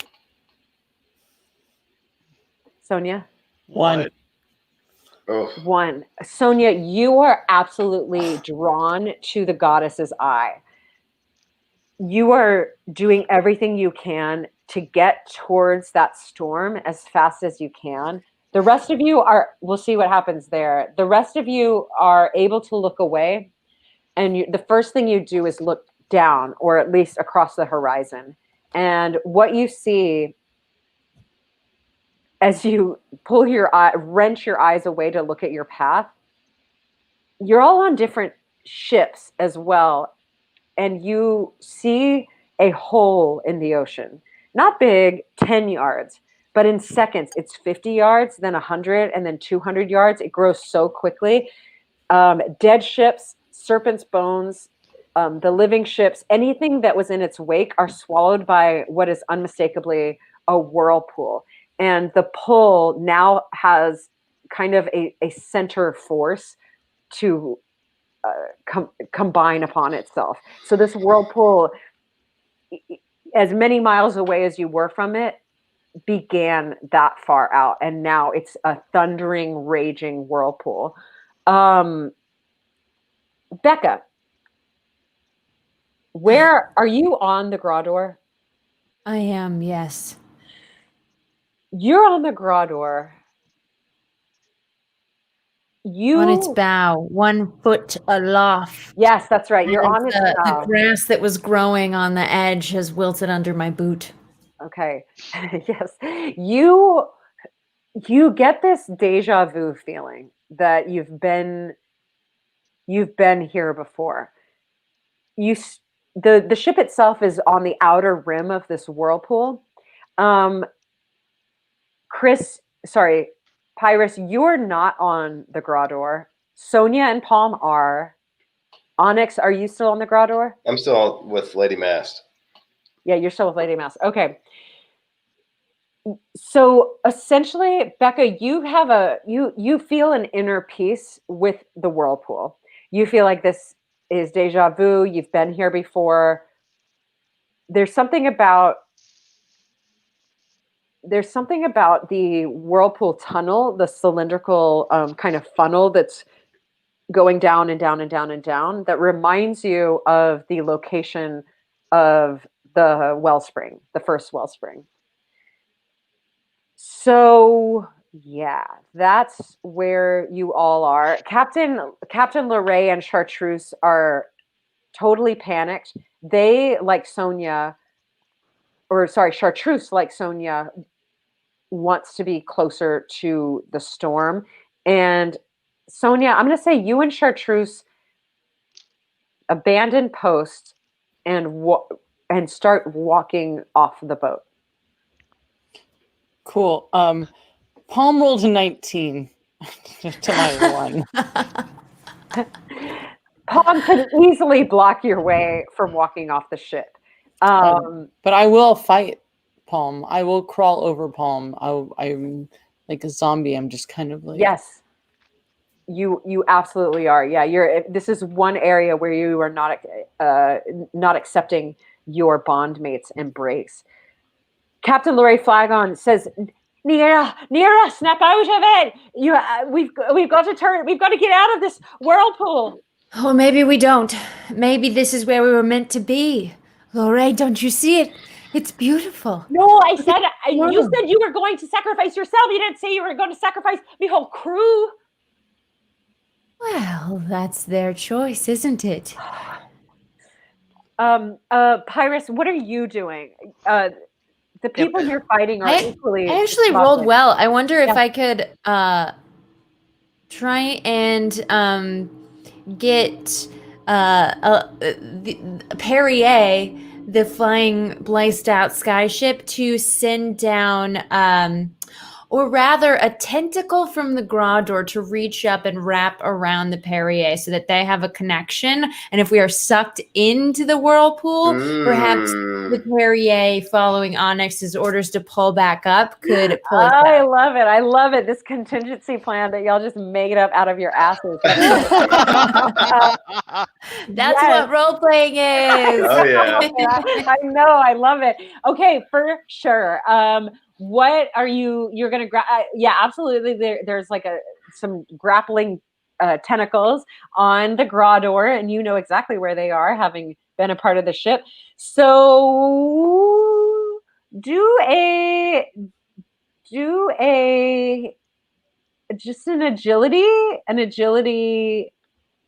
challenge roll to see if you can make it. Also, Could I have a boon for being a sailor and a pirate? sailor and pirate, yes. Yes, you can. Also, will you share which essence power you gave up? I gave up, I chose randomly, kind of, distort time. Distort time. Which now, immediately, I regret giving that one. For real. But then again, all of my chaos powers are super sweet. So I no longer can slow time on a nearby target and immobilize it as well. But I did roll a 17 on my ability check. Y'all, that'll totally lasso the crazy Perrier sliced out ship. So you now have, I guess, an air anchor is the opposite of an ocean anchor. So cool. And I think the Perrier is a small ship, but that it would still do a pretty good job. So I guess, well, I love it that you're kind of spinning around just the edge of the whirlpool as you try to go. I mean, the whirlpool's trying to suck you guys down. It definitely is sucking some of the smaller ships down. So Pyrus, what do you do? Because you are on one of the smaller ships. Am I still under the spell of the mothers? The one that sort of what was it? Impaired us? No, it was a one-time attack. So the strain, you took all the damage and effects that you were meant to take already. Mm-hmm. Okay, cool. In that case, I would. How far is ship number 3 from the Grador? I guess the whirlpool kept them fairly close. So if you jumped in the first time, you could jump back. Okay, sure. Yeah, I definitely want to jump back, but before I do that, I want to take one more swing at the person who I injured beforehand. Okay, yeah, go ahead.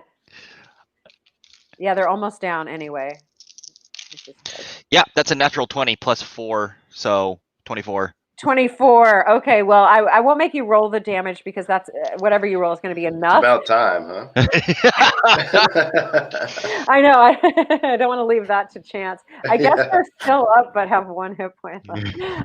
Okay, so you finish off this servant of Gaia while the whirlpool is going on. I want to take the club and I want to crush them in the head and be like, wait, we need to stop fighting. We have bigger problems to deal with. And I run back and I jump across. Okay, as you jump across, because why not? These people actually do have a triggered attack, which I'm gonna I'm gonna let them take. And there's 3 of them. One rolled an 18 on the die, one rolled a 16 on the die, one rolled a 1 on the die. Okay, so I think 2 of them do hit, but they won't do 5.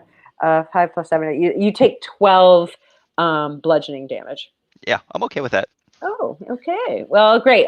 So on your way back, you do make it back to the Grador.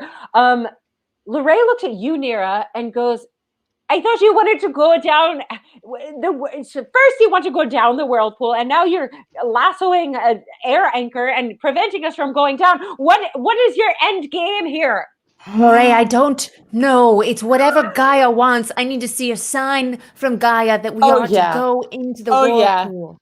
I'm going to use my assassin techniques, my conscripted soldier, and my fierce barbarian, and I run directly to Onyx. I rip out my earring, and I shove it in his back. The ultimate backstab. And I also, because I of, was muted, but I said, "Whoa!" because of my beast aspects, I get a +2 to speed on top of my feline agility. So, Okay. What the surprise! Oh, that's an interesting interpretation. When Nira says all that, it's like everything clicks. I We- mean, we shared a moment in the worm. It's a sign. Yeah. oh my gosh, I love it. Well done. I think so. So this is basically an attack. You're gonna submerge, I guess, your blue anti-blight crystal right into Onyx. Onyx. Oh my At good least lord. it's his back. Well, that's go going to cause ahead. more problems. It's gonna cause a lot of problems. Yeah. Yeah. So Sonia, go ahead and make a beefy strength check, which it sounds like with 3 boons. Uh-huh. Oh my God. You are a conscripted soldier. Okay, so that's a 5 plus 9. A 14. Onyx, what is your defense? Oh God. What am I? Strength here? Oh, no, Or- No, Defense. defense. oh, sorry. 12. Okay. Amy told me to. What? Did I? Don't listen to her. Oh, I did. Sounded like She you wants to did. kill us all. Oh my gosh. There are choices here. You have choices. I told you what it could do. Sonia really does Brigade. listen to what everyone else says to do. She's like, I don't know. Sure, kill him. Okay. Remember, Sonia Oh, believes yeah. everything. Yeah, Please, everything. Sonia, that is okay. So first of all, this is a great example of escalating the situation. But I feel like you ratcheted the situation up. You get a seeker's point for that. Oh, I think I'm going to give you 3 secret points because I'm floundering here. I'm a little flailing. Trying to see. Okay. The crystal, for sure, always from the very beginning, when we rolled characters, and one of Sonia's things that she had was a blue crystal that may or may not be empathetically connected with her. I always wrote that it was an anti-Blyce crystal because to me that makes sense because Blyce is a crystal. Here's this other blue thing that okay, so it's anti-Blyce crystal.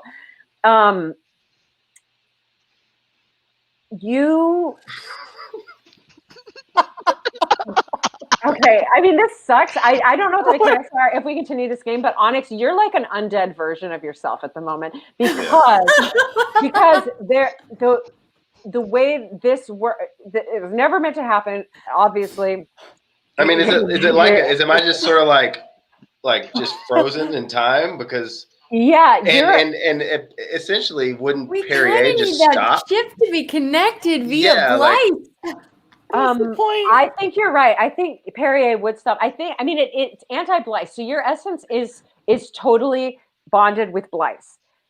You are now inescapably also bonded with this other thing that is anti-Blythe, and they are rendering each other neutral and null.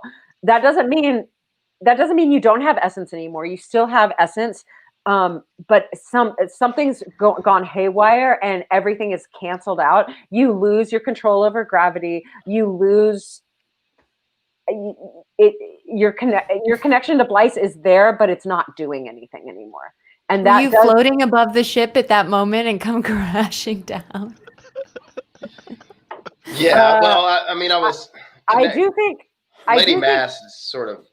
Yes. I was like connected to her. Yes, but you had always said that. The Perrier plummets for sure. Perfect. Oh, no. The Does it And fall she's into just the like- whirlpool and drag the grottor with it? That's the point. Yes. Oh. Oh my god!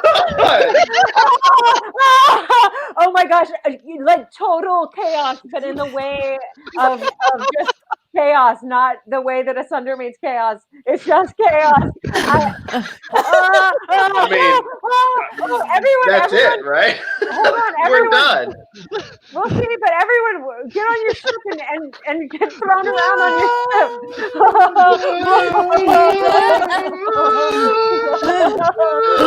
Scissors. Oh yes, oh yes. Oh my god! You are pulled through this like 200, 300 yard diameter whirlpool down and down and down. Which is it? Everyone's yelling at you, and the entire grottor is yelling at you.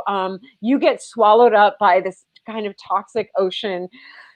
There's not a lot left that you can do, but I'll give you one fast action before you're swallowed by this ocean, this unrelenting whirlpool. One fast action. What would you like it to be? Well, I can't do anything. So Okay. yeah. Summon a demon lord. What? You're gonna what?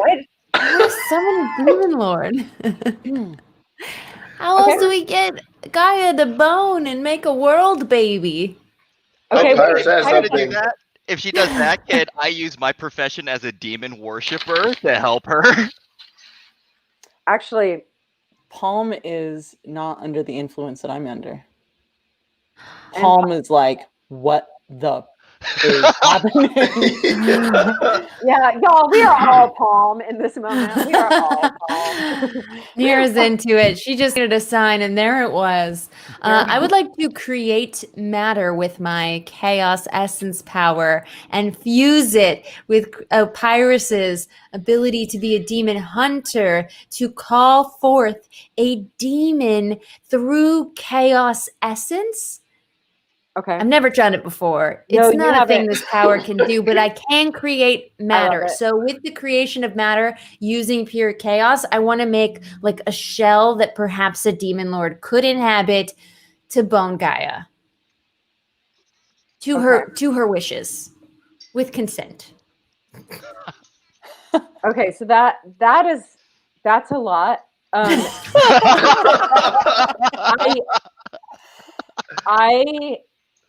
I will say you do try to essence bond with, I guess, Pyrus.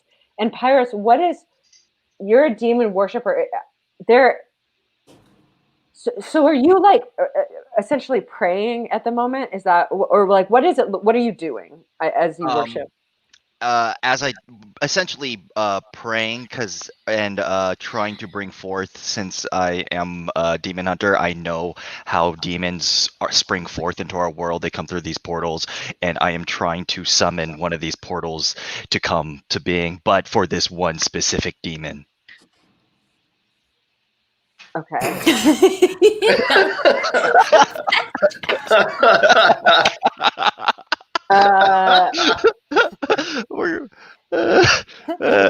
Okay. It's a profession. It's a profession, so I get a boon. I get a boon to that. Yes, and you are all obviously chosen. Gaia has brought you here for a reason. And then Sonia, you've done your damage, and yeah, Onyx is kind of rendered like you're totally neutered, basically. So these two left standing. So, yeah. I imagine you instantly got some crow's feet because the gravity is really great for the skin. Anti-gravity. I mean, that's what I'm imagining these powers can do. Yeah. Just twist okay. the knife. So these last two who remain standing, Nira and Pyrus, you feel you're basically scrambling. Like none of these things should be able to work, but you also feel, both of you, and it makes so much sense because Nira, you have felt like you were tied to Gaia this entire time. And Pyrus, you have felt like you were tied to the demon lord this entire time. I mean, it's been Nira's interpretation of Pyrus's cave paintings that he experienced from a small child. So you're both you both feel like you are the people. If there had to be only two of you, you would be the people to do this. And this is the place. The storm is raging. You are in the serpent's graveyard. The funnel is bringing you down and down and down. This is almost identical to the tube and slash well of where the wellspring was in the beginning. There's something about the wellspring being at the very bottom of walls surrounded by water that makes you feel comforted. So Nira, you do reach out to Pyrus, and he is doing his version of just hardcore worshiping. Your intentions are different, but the end goal and the force through the trees is the same. And Nira, you are an irony unto yourself. You worship Gaia but kill plants. And Pyrus, you also are ironic. You worship demons, but also you're a demon hunter. And this conflict and tension actually somehow magnetizes both of you towards each other. And you look into each other's eyes on the way down, seconds from drowning, and words just come to you. I'm going to send you basically a quick script of what the words are. Acting. Oh, goodness. It's coming. Hold on, give me 1 second.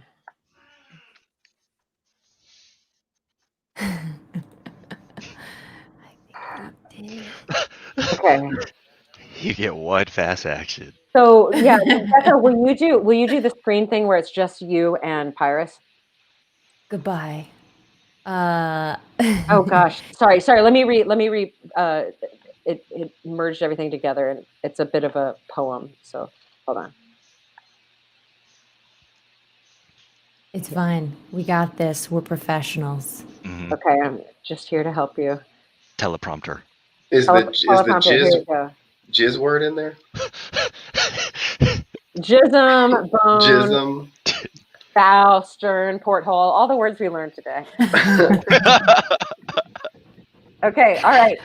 So as you're looking into each other's eyes and you're being drawn together, you actually feel, Nira, like you're Gaia, and Pyrus, you feel like you're the demon lord.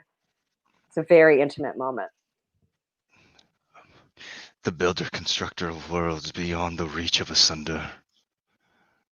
As the cosmos grows ever full, the rage of war keeps you under. But after today, it is yours that you may provide us with your spawn. Bigger than gods and their games, a primal unification.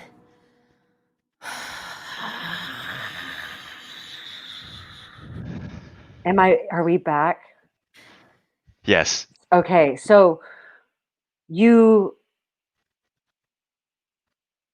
are the last words uttered before everyone is completely swallowed by the whirlpool. There is a long moment of nothing, no sound, no water, no ship, no each other, no nothing. And somehow you do awaken.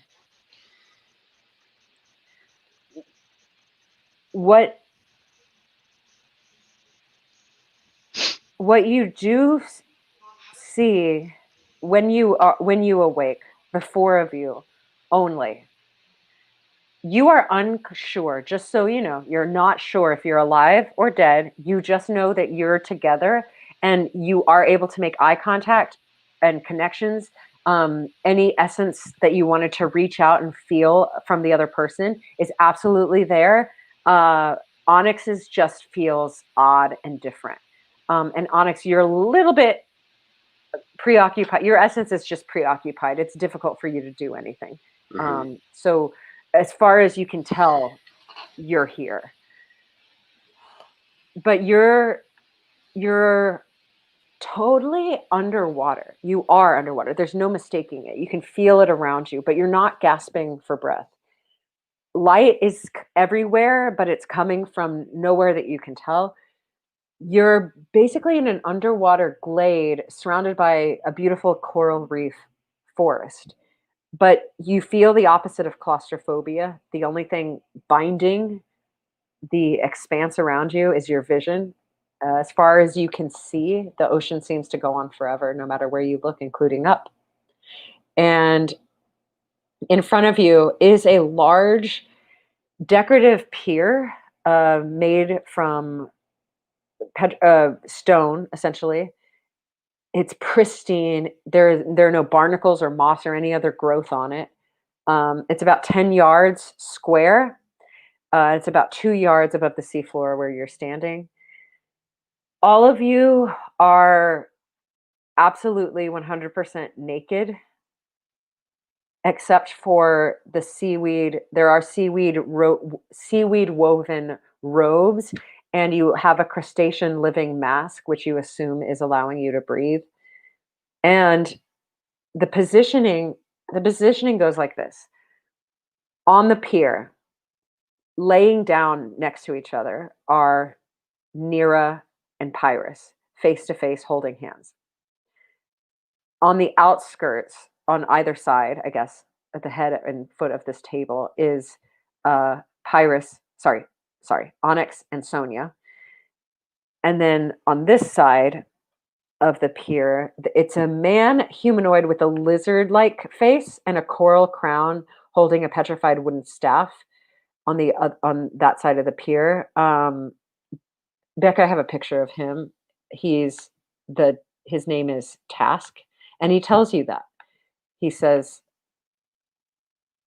well, you almost got it right, didn't you? I am Task. Thank you for making this journey. I have been waiting lifetimes upon lifetimes for you. Nira, you would know, wearing the crustacean mask, that talking is difficult, but you are able to talk.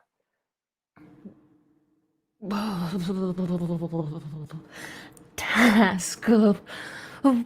But we were supposed to create the offspring of Gaia. Have we done it? No, not yet. You were very close. There is one element missing, isn't there?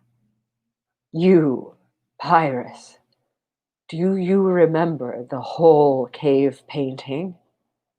What was missing?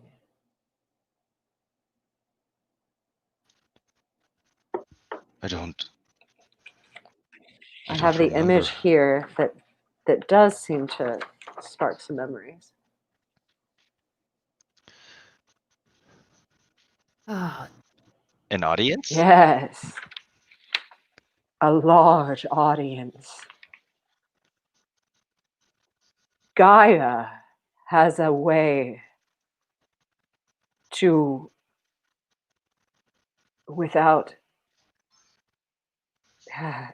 to bring back souls made of essence. I don't know if you have encountered any of the Green Army, but surely one of you would be able to do that with a sacrifice. me! Sacrifice me! Please! I don't deserve to live. This is my goal. I don't want to leave the world behind worse than it was. Sonia, I see in chat that you have a guess. Why don't you tell Nira what you are thinking?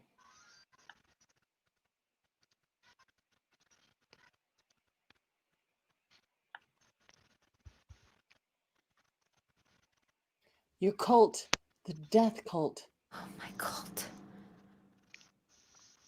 The pieces are falling into place. This is how it is supposed to be. But we are so far from them. Task, But how would they we are with possibly you. have brought them here with us? Reach out to them. I've never done anything like that. I don't have an essence bond like Pyrus does. Try. Do you not understand? Gaia is everywhere, but she is especially here and in that one tiny island where the insect weavers killed themselves. So is Nira and I supposed to, in front of our? I mean, I'm willing. I mean, I don't. Well, If you don't want to, I don't mind it in front of an whatever. audience. If If you're not comfortable. for the good of the world, but The world. the world, yeah. We're already in robes. So I'm just going to stop that. That was not the intention. Right, but no, we knew it wasn't. Oh no, absolutely not. When these two beings are summoned, they will need no help getting together and doing what. Right, that's not the part. No, we knew. We both knew. We were messing with each other. I got you. Crewmates and only crewmates. Right. No, you are on the pier just because you two began the process, and I stopped you because the process isn't ready to be completed without the audience yet. So nothing actually more needs to be done except let's get that audience here. And the way that I couldn't spell this out any clearer. The way you summon a death cult is through death. Through death. Oh. What is this place, Task? I mean, are we corporeal? If I were to take this bone dagger,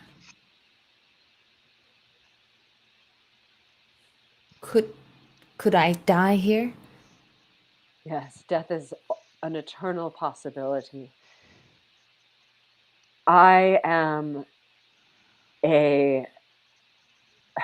I forget sometimes.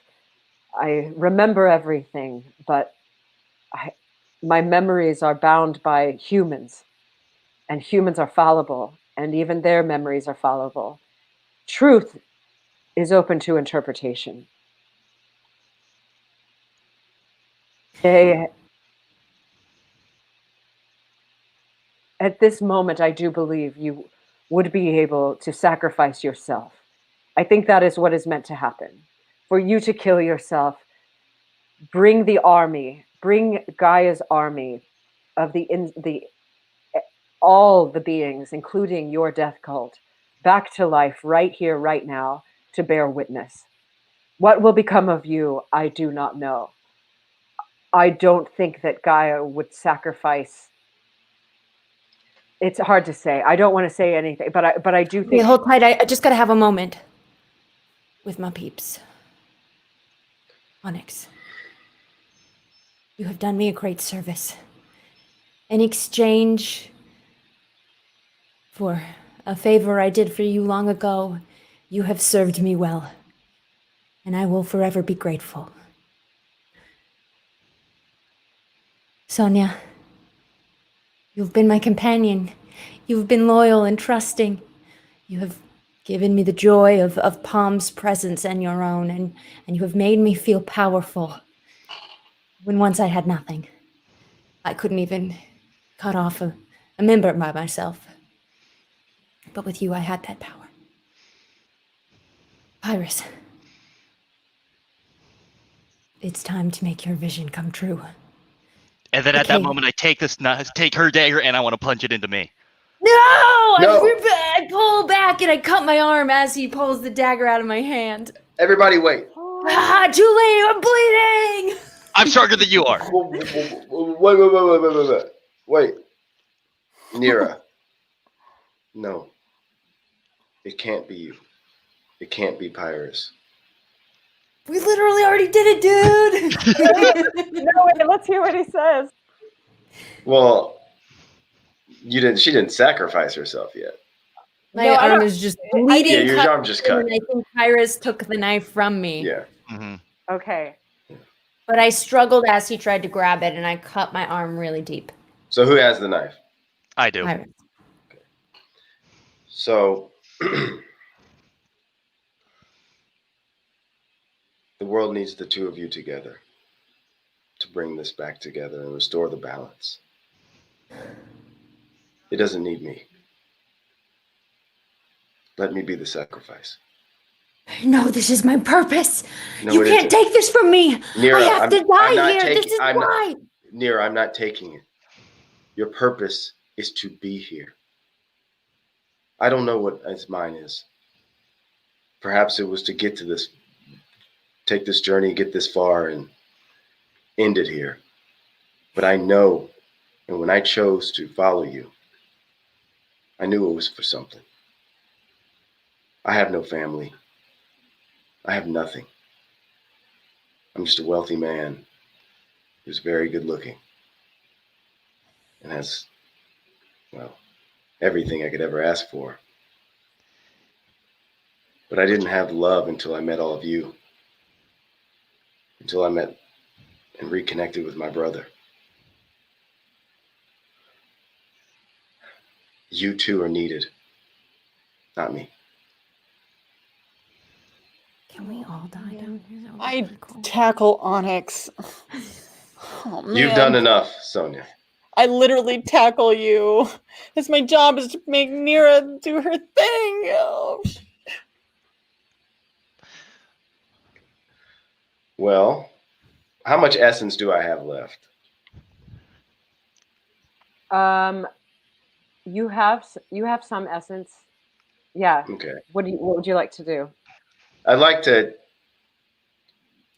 make the knife just go up and just hang with my manipulation of gravity. What little I have, maybe it takes strain. I don't know.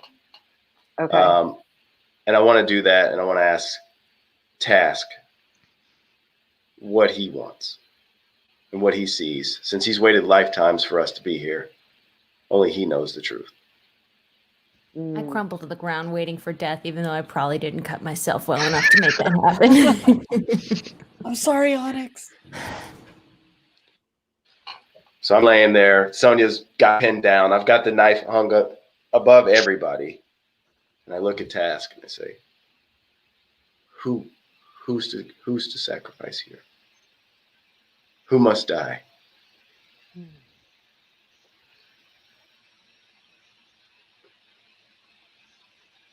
It is interesting because I have a memory of Nira Wayfinder on the pier bleeding her last drop of blood. But I also have but in that memory, there was an audience. There were three whole powerful seekers of knowledge. And now I see only two. The memory has clearly been altered.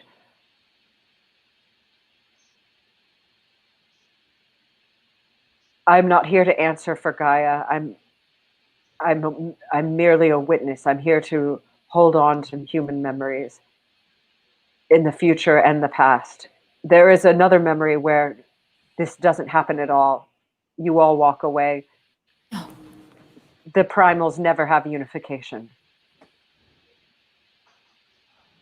Onyx, give the knife to Sonia.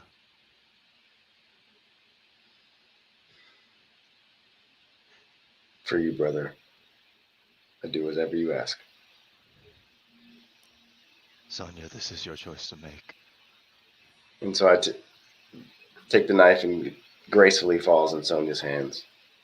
I take my other hand, and I caress Onyx's cheek, and I say, I'm so sorry. I was not in my right mind. I have a lot of, I hope you can forgive me. And I walk it over to Nira, and I just offer her the blade.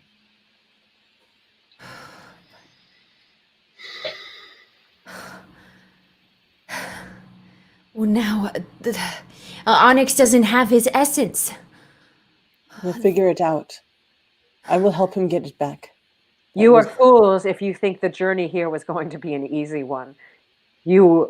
By the end of this, you will have all lost something.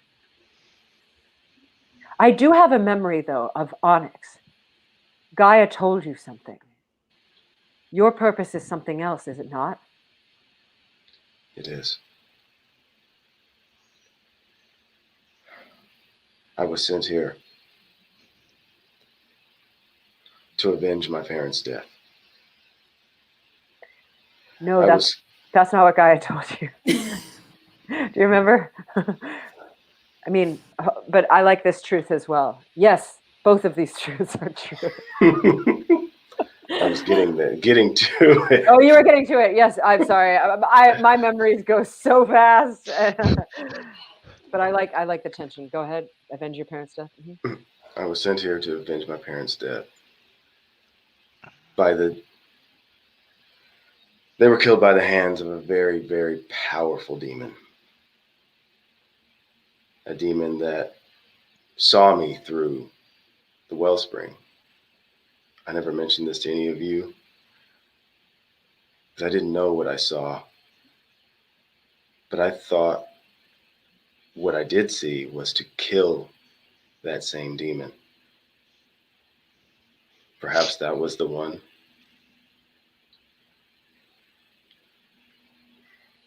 The Lord of them all.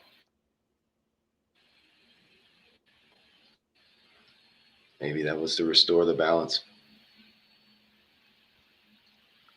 I guess I don't know. But I know that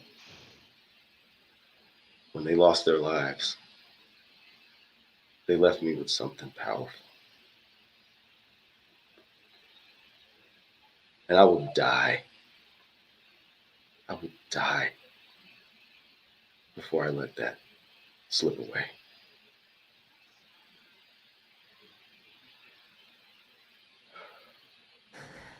It's time to call the cult. I'm going to take the knife to the other wrist, and as I'm bleeding from both wrists, I want to, I don't actually have any way that I know to communicate long distances, but I'm just going to summon all of my chaos energy and just sort of let it writhe in a blue-gray cloud just hovering on my skin, floating all around me. And as I'm concentrating on my energy, as my blood is pouring out of my veins. Is there any Maybe I way need for some me help. to hold on to Nira and reach out to Master Tam, who's still with the death cult? Oh, good call. Oh my god, that makes so much sense. You guys are brain bonded. Yes, you're brain Oh, bonded. snap. Absolutely. Okay, yeah. So So I just want to hold Nira in close and just hug her and then just connect to them. yes, you're calling them, and Nira, your actual blood, not even just your essence, but that is pouring forth in plumes of kind of smoke-like in the water, red, just drifting up and out and bigger, almost surrounding everybody with these red clouded blood from your wrists. And you all feel her essence blink out of existence. And soon, almost from the sea floor, you hear Tam give a nod like you were the general in an army, Pyrus. And you don't recognize any of these because these people are already dead, but they rise almost ghost-like, and an army surrounds their blink, blink, blink, blink, blink, surrounds the pier where you are. Pyre. Sorry, I've been saying pier. I think it's pyre. Sorry. The pyre where Nira lays and Pyrus is kneeling over her, and Task nods and says, "Now it is ready." And everyone just looks up because the water has parted once more, and this enormous demon lord, almost he falls from the sky, and Gaia herself wisps up, kind of spiraling and turning, and then unfolding from almost a cocoon. And they don't speak much to each other, but they look at each other and say, "My primal ally," Gaia says. And the demon lord says, "One last chance to turn back." And she says, "No. We will make the world bender." And she reaches down and grabs him and puts him inside of her, right above you. And I won't say what, but Onyx, you know the exact location of this spawn immediately. And it is not right above you. And that is where we'll end for the finale. What? Oh my god. Oh Deb Cole, Deb Cole. Are you crying? I'm not crying. Shut up. You're crying. You're crying. I'm so sorry, Onyx, but I really had to die. All I wanted in the world was just to die. I know. I don't know if I'm dead yet, but It's true. Nobody knows. No one I mean, knows This whole what's happening. situation is bonkers. I have a plan. I have a plan. But I don't know. Now I do. I had to change a lot of stuff real quick. Why? We didn't go according to what you had like this is all, everything at this end is like so narrative, and I was just like writing the end of the adventure and going, yeah, totally this, and then you just forget, like you can't write. I was writing the where they are now basically for each of the characters. And nothing had happened yet. So that when it was really Sonia, when Sonia did her thing, I was like, oh, interesting shit. Yeah. Too much power under the influence. That's all I'm saying. Yeah. It's like, oh, all of a sudden there's a knife in Onyx's back, and it's got Sonia. no, it was really Chekhov's anti-Blice crystal. Yeah. You introduced it in the 6th act. Oh my god! Oh my god! I have so many reasons for introducing it, and it wasn't necessary. You said shove it into his fleshy part. Submerged. That is how the Blight crystal was talking, not me. Yeah, and it wouldn't have gone that way had she not have been under the influence and wanted the ship to go into the well. That was it. She was like, she put 2 and 2 together and was like, Onyx's fault that thing's floating. If I can crash it, Genius. then we will all go in. So good! It's Love so good! Amazing. Love it. Motivated. It's amazing. Yep. Sorry. Yeah, that was brilliant. I love how you dealt with that curveball, Amy, and I love this big bold choice you made, Satine. short Amy can circuited. handle it. I can handle it, but it is one of those moments that you're like, no, we're on a show. I can't just like take 5 because like all you want to do is go no What just and happened? walk Yeah. away for a second and like take a breath and go, okay, we're good again. Well, when it Really? We make you happened, take that much of a breath? Well, you saw me. I was trying to power through and I couldn't get words out. yeah, and when it happened, I'm like looking at the clock. I was like, wait, did Satine know to do something like to end the show, or are we done? That was great. I loved it. Yeah. There is no should. It's a big arrow game. pointing down. So good. Well, Amy, you had asked if we could stay a few minutes for a Yeah. Q&A. So should we take some questions? Let's take some questions. All right. Thanks so much to everybody who has been here through it all. And for people that are here for the first time tonight, wow. There's a lot in the world of Asunder. Also, check out bit.ly/AsunderRPG if you want to look into the system that we've been playing, which is just wild. AMA, y'all, AMA. Game related, Amy's process related, or, you know, what kind of pizza I ordered earlier related. Yeah, whatever. We're just here to chat with you guys since you've been so supportive through this entire adventure. Is that how you say it? Yeah, adventure. Adventure.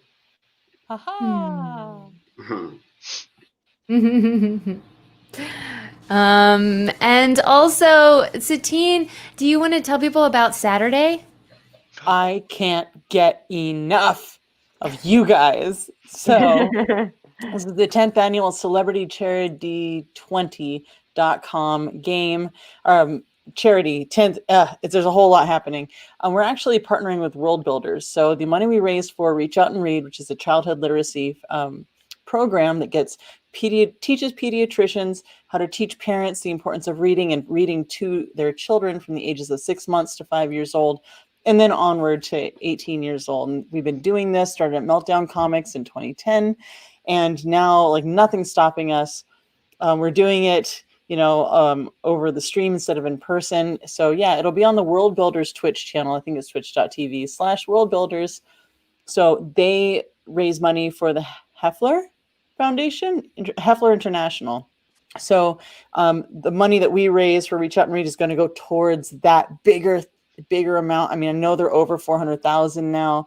So hopefully our 4 games that we're running on Saturday are going to go, that money will go towards whatever they've got going. So yeah, we're going to be playing at noon. So a 2-hour game. It's Amy. The whole thing's Amy doing it. So Keith Baker, the creator of Eberron, he writes one adventure, and then every table runs that same adventure to show how amazing one story can change, right? Depending on who's playing it. So Amy is rewriting it and editing it to be an Asunder game. It's really fun because Eberron's kind of a darker world. Not exactly like Asunder, but it does lend towards the same themes of Asunder, and it's a mystery kind of what's going on adventure. So fits right in with what we're doing. Yeah, and Adam's gonna join us to play in that game. What? Really? Oh my gosh, I didn't even know that. That's I didn't know that amazing. either. That's awesome. Yeah, that's why he's on the thread. Oh! Oh, love it. That's fantastic. Yay. I understand. Very cool. Adam, you're playing. All right. Amy, question for you. From our winner from tonight's giveaway of the cool D20 dice kit. Anyway, what tools do you use as a GM to prep things like NPCs, social encounters, combat encounters, etc.? Oh yeah, awesome. So the main thing for NPCs, social encounters, and combat encounters, for combat encounters, as the most important things that I kind of outline are the setting, and I try to make something about the setting treacherous. So like something that's high up where they could fall, or the ocean itself, stuff like that. And kind of describe the location, because you do always need, especially in theater of the mind, you need to know like, oh, there's this over here, and give people ideas of things they can use with the environment on top of what they're they themselves as their characters can use. And then for NPCs and socials, the main thing I prep are names, and I always do extra names because without a doubt there will be extra things, and there will be extra people that the players want to talk to. But you need mainly like 3 words of description, an attitude of the character of the NPC, and then last but most importantly, a motive for the character, and ideally what the character's goal is with the other people, and I like to also include an option for the character if it's a positive, if they feel positively about the players, for them to also kind of get offended for one reason or another that could come up, right? That the players could trigger or not, and then vice versa. If the NPC is feeling negative towards the players, then there's something that could, based on the character's background or something that you already know about the player character, that they could trigger into making the NPC feel positively towards them. Whew. That's awesome. I love that. Those are all great tips. All right, this one from This Just In. Each person's favorite moment from the show. I know what mine is, but I wonder if it is Go for it. the same as other people. Yeah, you Oh start. man, I'm gonna steal one that someone else wanted to say, but when we went to the wellspring, after going to the island where we found the death cult, and then we went into this deep, beautiful ravine, and Amy did this incredible thing with her voice to represent Gaia, and each of us had to ask a question, and she had also asked us to prepare something ahead of time, and it was kind of like this perfect mix of like a little bit of homework but not knowing how it would come into play. And you just when you were speaking as Gaia, it was so profound and seemed like it was crazy to me that it wasn't scripted, because it was just like so perfect. I loved that moment. Thank you. Yeah, Is that every episode there was like an super epic thing where we all kind of worked together or collaborated with each other and or individually with Amy. And I think there wasn't a moment, but in every show there was a moment where we all went like that. Yeah, definitely. Yeah, for sure. I mean, I would say, I agree with Becca. The wellspring moment was amazing. It was so much fun to role play, and just, it was, it's one of those, like, I feel like moments when you're acting, when you're like in a moment with a scene partner, and you just are so lost in that, like you don't really even, it's like, and we're all doing this from our homes, our rooms and stuff, and like we're looking at each other through screens. So, the personal connection is not even close to being as strong as it would be if we were in person, acting off each other. But like that particular moment was like, it's like there was no screen. Like Amy was in the room with me, I was in the room with her, I'm sure everyone else agrees. And that was just such a, it was just so good, being able to do that. And I agree with Satine, that there were moments in each episode, but I would say, aside from that wellspring moment, I would say, Pyrus and I being able to recognize each other, and have that sort of emotional moment with each other. Because if you think about each character, the backstory I had for my character was that, I was on the Black Isle until I was age 10, so I was born there. Because my parents rebelled from Sky City, didn't want to deal with the noble life that their parents had, and took me to the Black Isle so they could hunt demons and whatever. And that's where Pyrus and I's character became friends, grew up together. And then when my parents died, my grandfather took me back to Sky City, and I never saw him anymore. So, for us being able to reconnect, there was all that feeling and emotion there. And it felt good. It was another one of those wellspring type moments for me. Yeah. I think my favorite moment was when we started the game off by cutting off a man's manhood. I was like, that's the tone of the show, guys. That's the direction we're going with this. It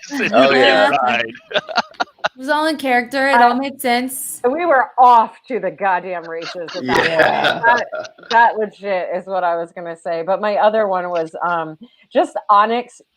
Jeremy, you coming up with your ship and calling it the Perrier, and now it's blacked out and it's crystals, and it's like there is not a lot of room for comedy in A Sunder. And I even warned Becca, I even warned you and Adam. I was like, I think comedy is like my thing, so I'm gonna like probably lean that way, and I didn't at all. Like, it's A Sunder, like you're in the world and you're like fucking death call, and like I think my dark brain is way more inventive actually than I was giving it credit for. But I don't know. I just love the lighter moments that I was technically like I don't want to say uninspired to do, but I was totally into leaning into my dark side, which does not get to be expressed very often.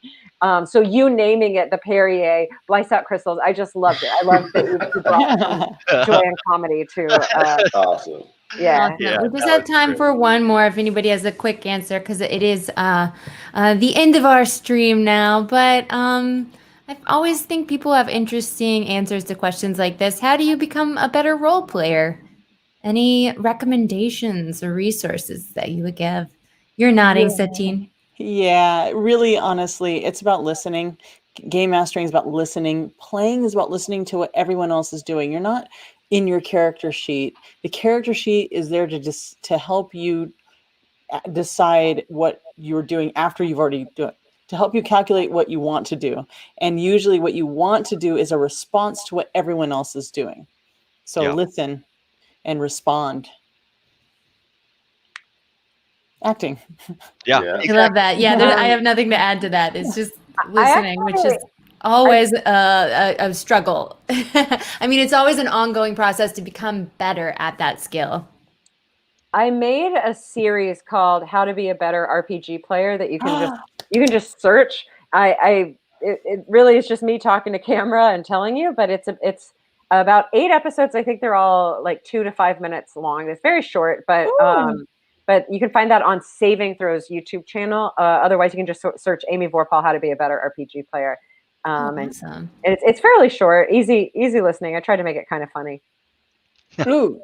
Yeah, link it, people. That sounds amazing. Oh, yeah. Don't worry. I would say watching. Nightcat's on it. Justin's on it. There we go. Watching, and if you watch Amy, you watch anything. I'm so new to this still, guys. I mean, I'm still very, very much a novice. So broken by the god. The world's broken.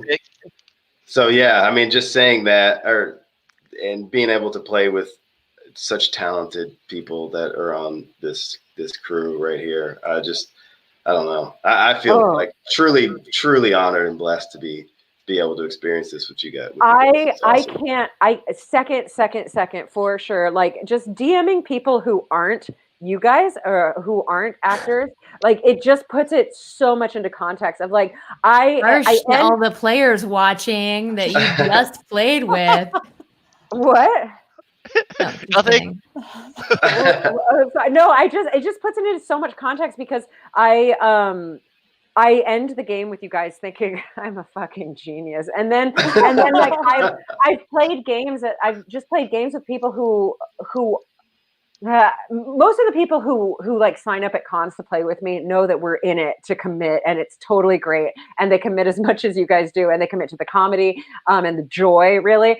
But I have played games, and it's worth the comparison because the lack of commitment or the panic, I guess, is what I would call it. It's just panic of like, it's not going to get taken care of. I'm going to make the wrong choice. It's just exactly where you don't want to be, because behind every door lies adventure. You cannot make a wrong choice. And you guys, I mean, like, even when you clearly make the opposite choice from the one Amy wanted you to make, it still tells a compelling story, and everyone at the table is entertained. No, that's not even an opposite. That was like pulling it out of her ass. Like that option in my brain, there's no way that option existed. Not at all. It didn't exist. It wasn't opposite anything. It was a non-entity until it was. It seemed so asunder.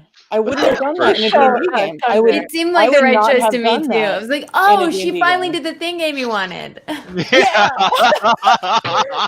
No, why would I want you? Like, you guys were trying to have sex with each other. I was like, what the? We were trying to make God spawn. It's not easy. Oh my god, amazing. Anyway, that's our show, everybody. Fellow Seekers, guys. you're incredible. Amy Vorpahl, stunning job with running this campaign for us. If you missed the other episodes, they're all on YouTube, youtube.com/goodtimesociety. And make sure that you tune in Saturday to World Builders on Twitch, or go to celebritycharityD20.com to find all the information. Our group is going to be noon on Saturday, and that's Pacific time, because in California we think the world revolves around us, and because it kind of does. No, that's just kidding. Our world does. I'm the worst. What a sign off. Thank you all so much. You were a part of this as well by watching, and we are so grateful to you for that. And a huge thanks to Adam Lawson and the whole team from Field Superhero that made us Sunder and made this show possible. All right. Good night, everybody. Good night. Good night.